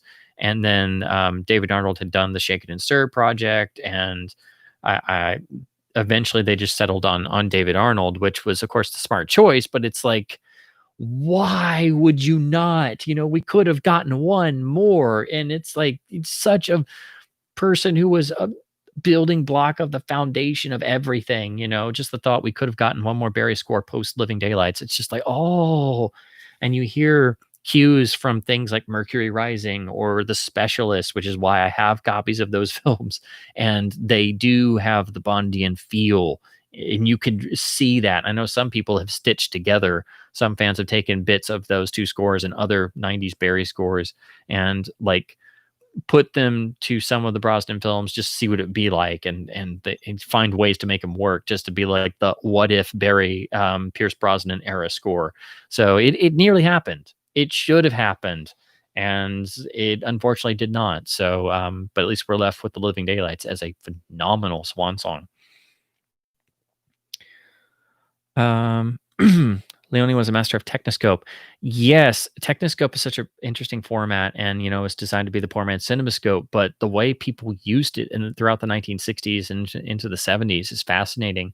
Many of my favorite films of all time were in Technoscope, and it allowed you to get that scope widescreen image, but also not have to use anamorphic lenses. So you could use spherical lenses and get in really close with your camera and get really sharp close-ups in focus without the distortion of an anamorphic lens and having to stay far back to keep things in focus. So it freed you up and let you have scope, but at the cost of, you had to get it blown up in the lab to make a perfect standard print. And then, you had increased grain because you were shooting on half of a 35 millimeter frame, essentially, with the 2 perf. And then the pull down optical conversion had to be done and had to be done by hand. So that meant, it was not perfect and could be done badly. So, because regular theaters had to have a standard 4 perf 35 millimeter print. So I think the more modern restorations are where you see Technoscope come much more into its own with what it could do, because you're not having to do the manual analog process to get there. So when they actually, will scan from a Technoscope negative and they don't muck about with anything, you really can see what that format can do. And of course, it kind of got reinvented as Super 35 and, championed by James Cameron and everybody throughout the 1990s. But the idea is still sound, and they still use versions of it, because if people shoot on film now, a lot of times what they'll do is they'll 3 perf has become very popular, where they use smaller frame sizes with only 3 perforations. So they're still getting their image size, but they're still using less film. And of course, they're all going out to digital anyway, so it just saves them money. I believe even Spielberg shot 3 perf on a number of features, including Lincoln, I believe, was shot on film and 3 perforations as a cost-cutting measure. And there are other examples, but that's the one I remember. And then, some people are shooting 16 millimeter, and I think a lot of Black Swan was on 16 millimeter. Um, so, with digital technology, even 16 millimeter can look great. But Leone was a brilliant visual stylist no matter what. And nobody has ever used the widescreen dimension in those ways, whether it be close-ups or long shots, or of course his famous alternating between the two.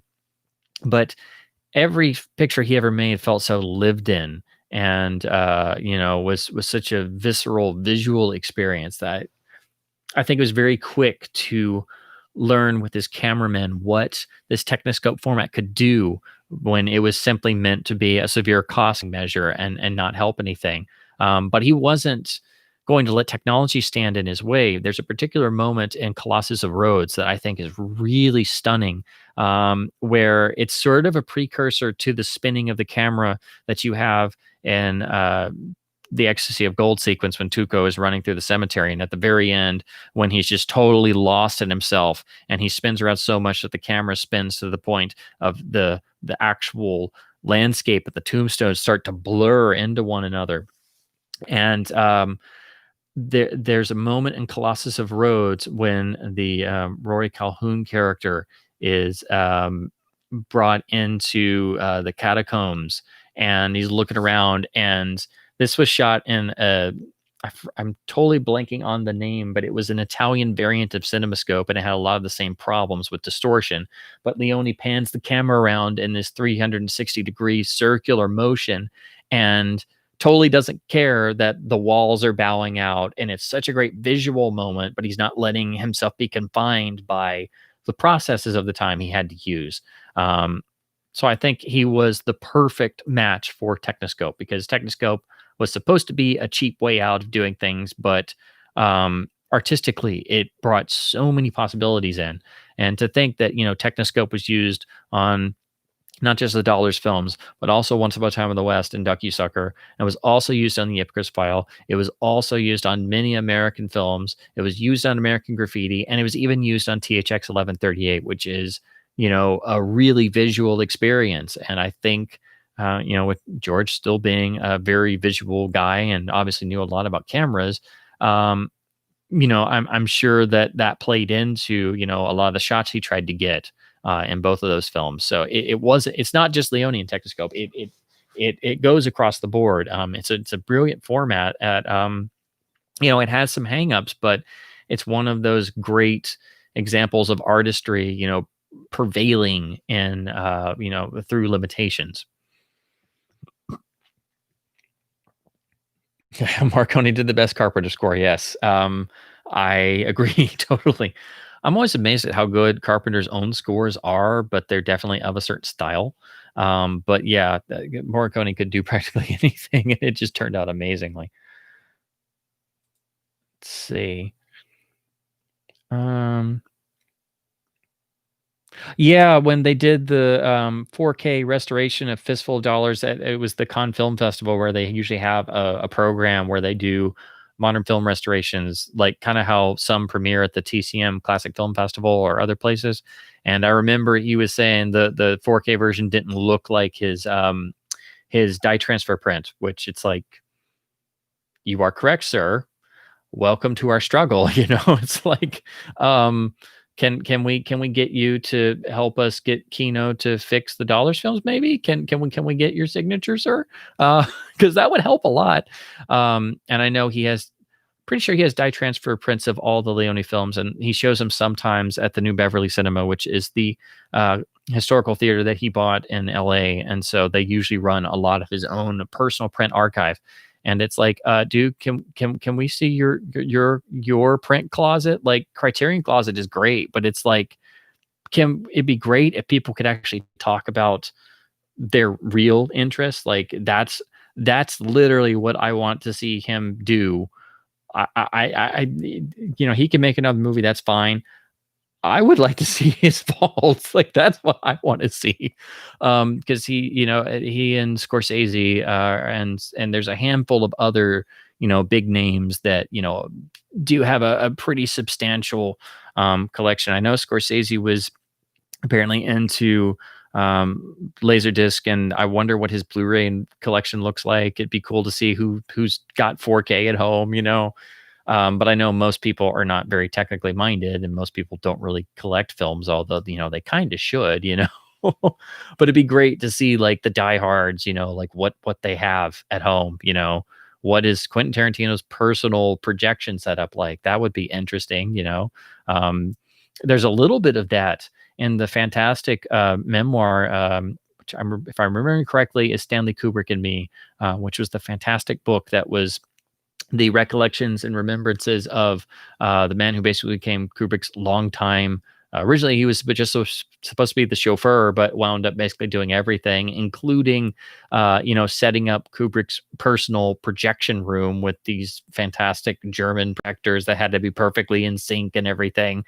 And that book is phenomenal. I need to get a physical copy of it. I read it in the library, but my gosh, that is one of the most amazing books I've ever read. But that was so cool, that particular moment, getting insight into what Kubrick's personal viewing room was like and how it had to be absolutely perfect in every single way. Um, yes, grain is a beautiful thing. I'm a total grain nerd, and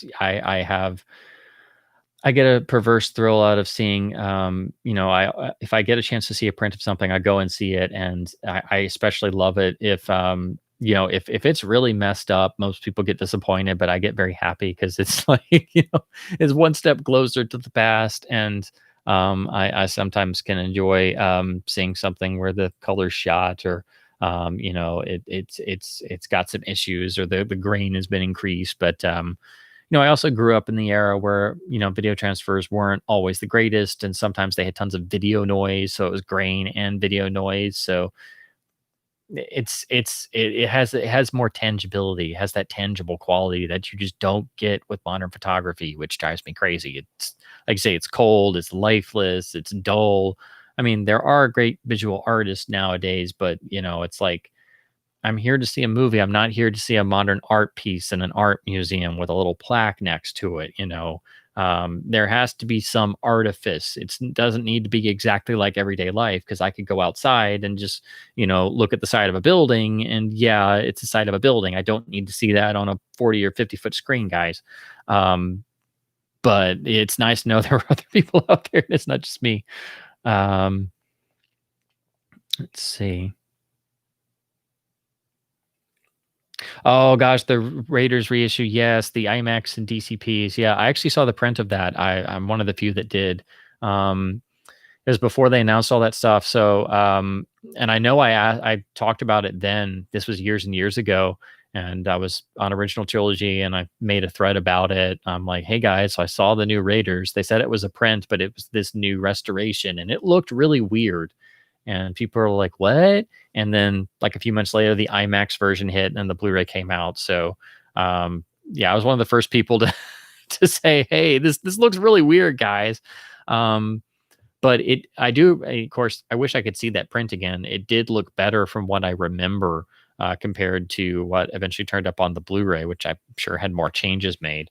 And it did have a pretty decent grain field, you know, like what it should have. It's just the color looked rather bizarre in places. But again, I do remember it being not quite as blatant as what showed up on the Blu-ray, and it didn't have the audio remix either. It sounded like it had what was on the DVD. It had a Dolby SR track, and it had AC3, but it sounded just like what's on the DVD. So they hadn't put on that new awful remix I can't stand.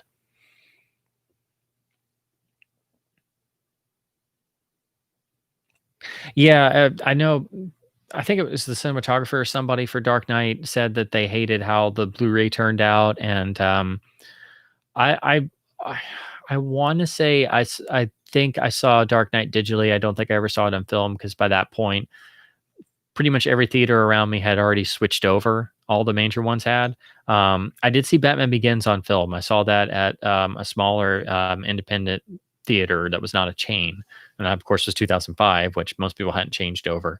And none of the video versions have ever looked that great for Batman Begins. Even the UHD isn't that great. So that's one I would love to see again on a print. But And then I saw Dark Knight Rises in the IMAX version, the 15 per 65 mil version, and that of course looked nice and you know um, impressive in the IMAX sequences, and then the rest just looked quite terrible because I don't think they did the conversion very well. So all the scope footage just it looked really weird blown up that big, and the screen has a slight curvature, and I'm not a fan of IMAX anyway, so it just yeah, it's like that was an interesting but odd experience. So but yeah, I know the UHD of Dark Knight is a lot closer to what it should be in terms of versus the Blu-ray, but I still don't know because I've never seen an actual, never got to see a print of Dark Knight. So, but I'm sure it'd be much better. Oh gosh, Rise of Skywalker, yeah. Oh man, that was just a hunk of mess. I finally went. I supported my local theater, and I'm like, get it over with. It's a $5 matinee. I don't give a crap. I'm just gonna. And I just sat there like this. Ah, what does it matter anyway? It doesn't work like that, but okay. Um, lead up to the shootout in Once Upon a Time in the West is probably my favorite Morricone music moment, or the Italian GPU torture scene. Yeah. Um, yeah, and Once Upon a Time in the West, it's not just the buildup. You have several pieces. You have the dialogue scene going on between Cheyenne and Jill inside the house, and with the iconic "something to do with death" line, and harmonica's out there just whittling on a stick. The moment that always jumps out to me is when you finally have the cutaway and Frank comes up on the horse in the longer shot, but it's not quite a long shot. It's kind of close a little bit. And then the Morricone cue comes in with those voices, and it's so deep. And that moment, the climax is there, but he's still writing up to him. There's still a time to wait. And then when he gets up to him and they have their dialogue and he confronts him, the music, that cue kind of drops out. So then again, you build up more expectation, and then you finally get the close of that scene with only at the point of dying. And then, of course, I know. Um, and then we go back inside the house. And then finally, when we go back outside, the music starts to strain in, but doesn't come in until immediately when that face crosses over the frame barrier. And as soon as it does, you get the first, immediate beat of the harmonica guitar, which has that really gritty, fuzzy sound to it that is unmistakable. So yes, that and again, his usage of not just music, but his usage of silence, just as Leone used silence, made it an art form. The music follows suit. So I agree. That whole sequence is just spellbinding. And yes, the final duel in GBU, which is probably everybody always talks about the psycho shower scene, but it's like, yeah, but I mean the final duel in GBU, like that's one of those things that should be used as a textbook for film editing and score editing and composition and rhythm and movement and camera placement and everything. It's one of the handful of the great scenes of the medium period. And it's just three dudes standing out in the middle of nowhere staring at each other for 10 minutes. It's like, if you didn't have the music there, it would look kind of silly. um,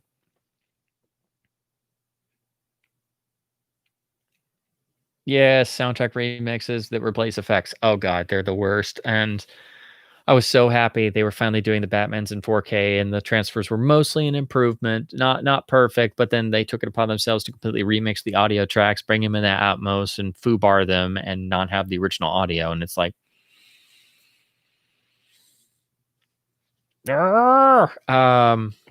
Warner Brothers gave 2001 its original audio back, which was great, and then didn't give us the original mono for the Shining 4K release. So it's like. And now another big one. I didn't even get to talk about this. The Hitchcock Collection 4K release that's been announced, which will feature The Birds, Psycho, Vertigo, and Rear Window, which hopefully is the first taster of the rest of the Universal titles to follow. And it's supposed to all be new 4K masters. Hopefully, this means Universal will finally take full and great care of all 14 titles that they own, because some of them on Blu ray are terrible. Particularly, The Man Who Knew Too Much has needed restoration since at least 1996 when Vertigo was done, and the deterioration is really obvious in the Blu-ray. But particularly Family Plot is just one of the worst Blu-rays ever released. So a lot of those titles need a lot of help, and hopefully this is just the first of many sets. But if the packaging is correct, it does look like they've removed the original mono track for Psycho, which is ridiculous. Vertigo finally got its mono track back. They're just recycling the tracks from the previous releases. Vertigo was missing its mono for a while, but Psycho always had its mono. Then it got a remix for the Blu-ray, but it still had the mono track. But now, if the 4K packaging is correct, it looks like the mono is missing, and it's like 2 steps forward, 5 steps backward. Why?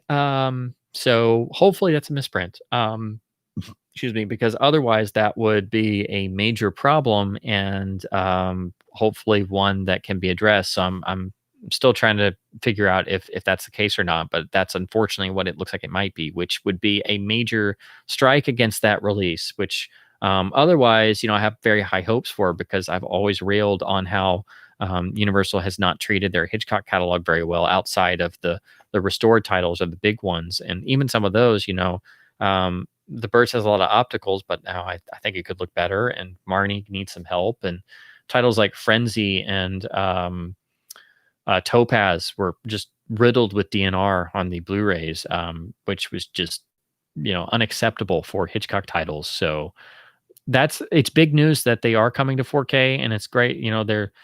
They need to do all of them. I'm sure they quietly have been. Universal's been doing these amazing 4K catalog remasters that are leaking out on Kino and Criterion and other labels. And they've really turned themselves around. So hopefully that's just a misprint, because it would be a major oversight, and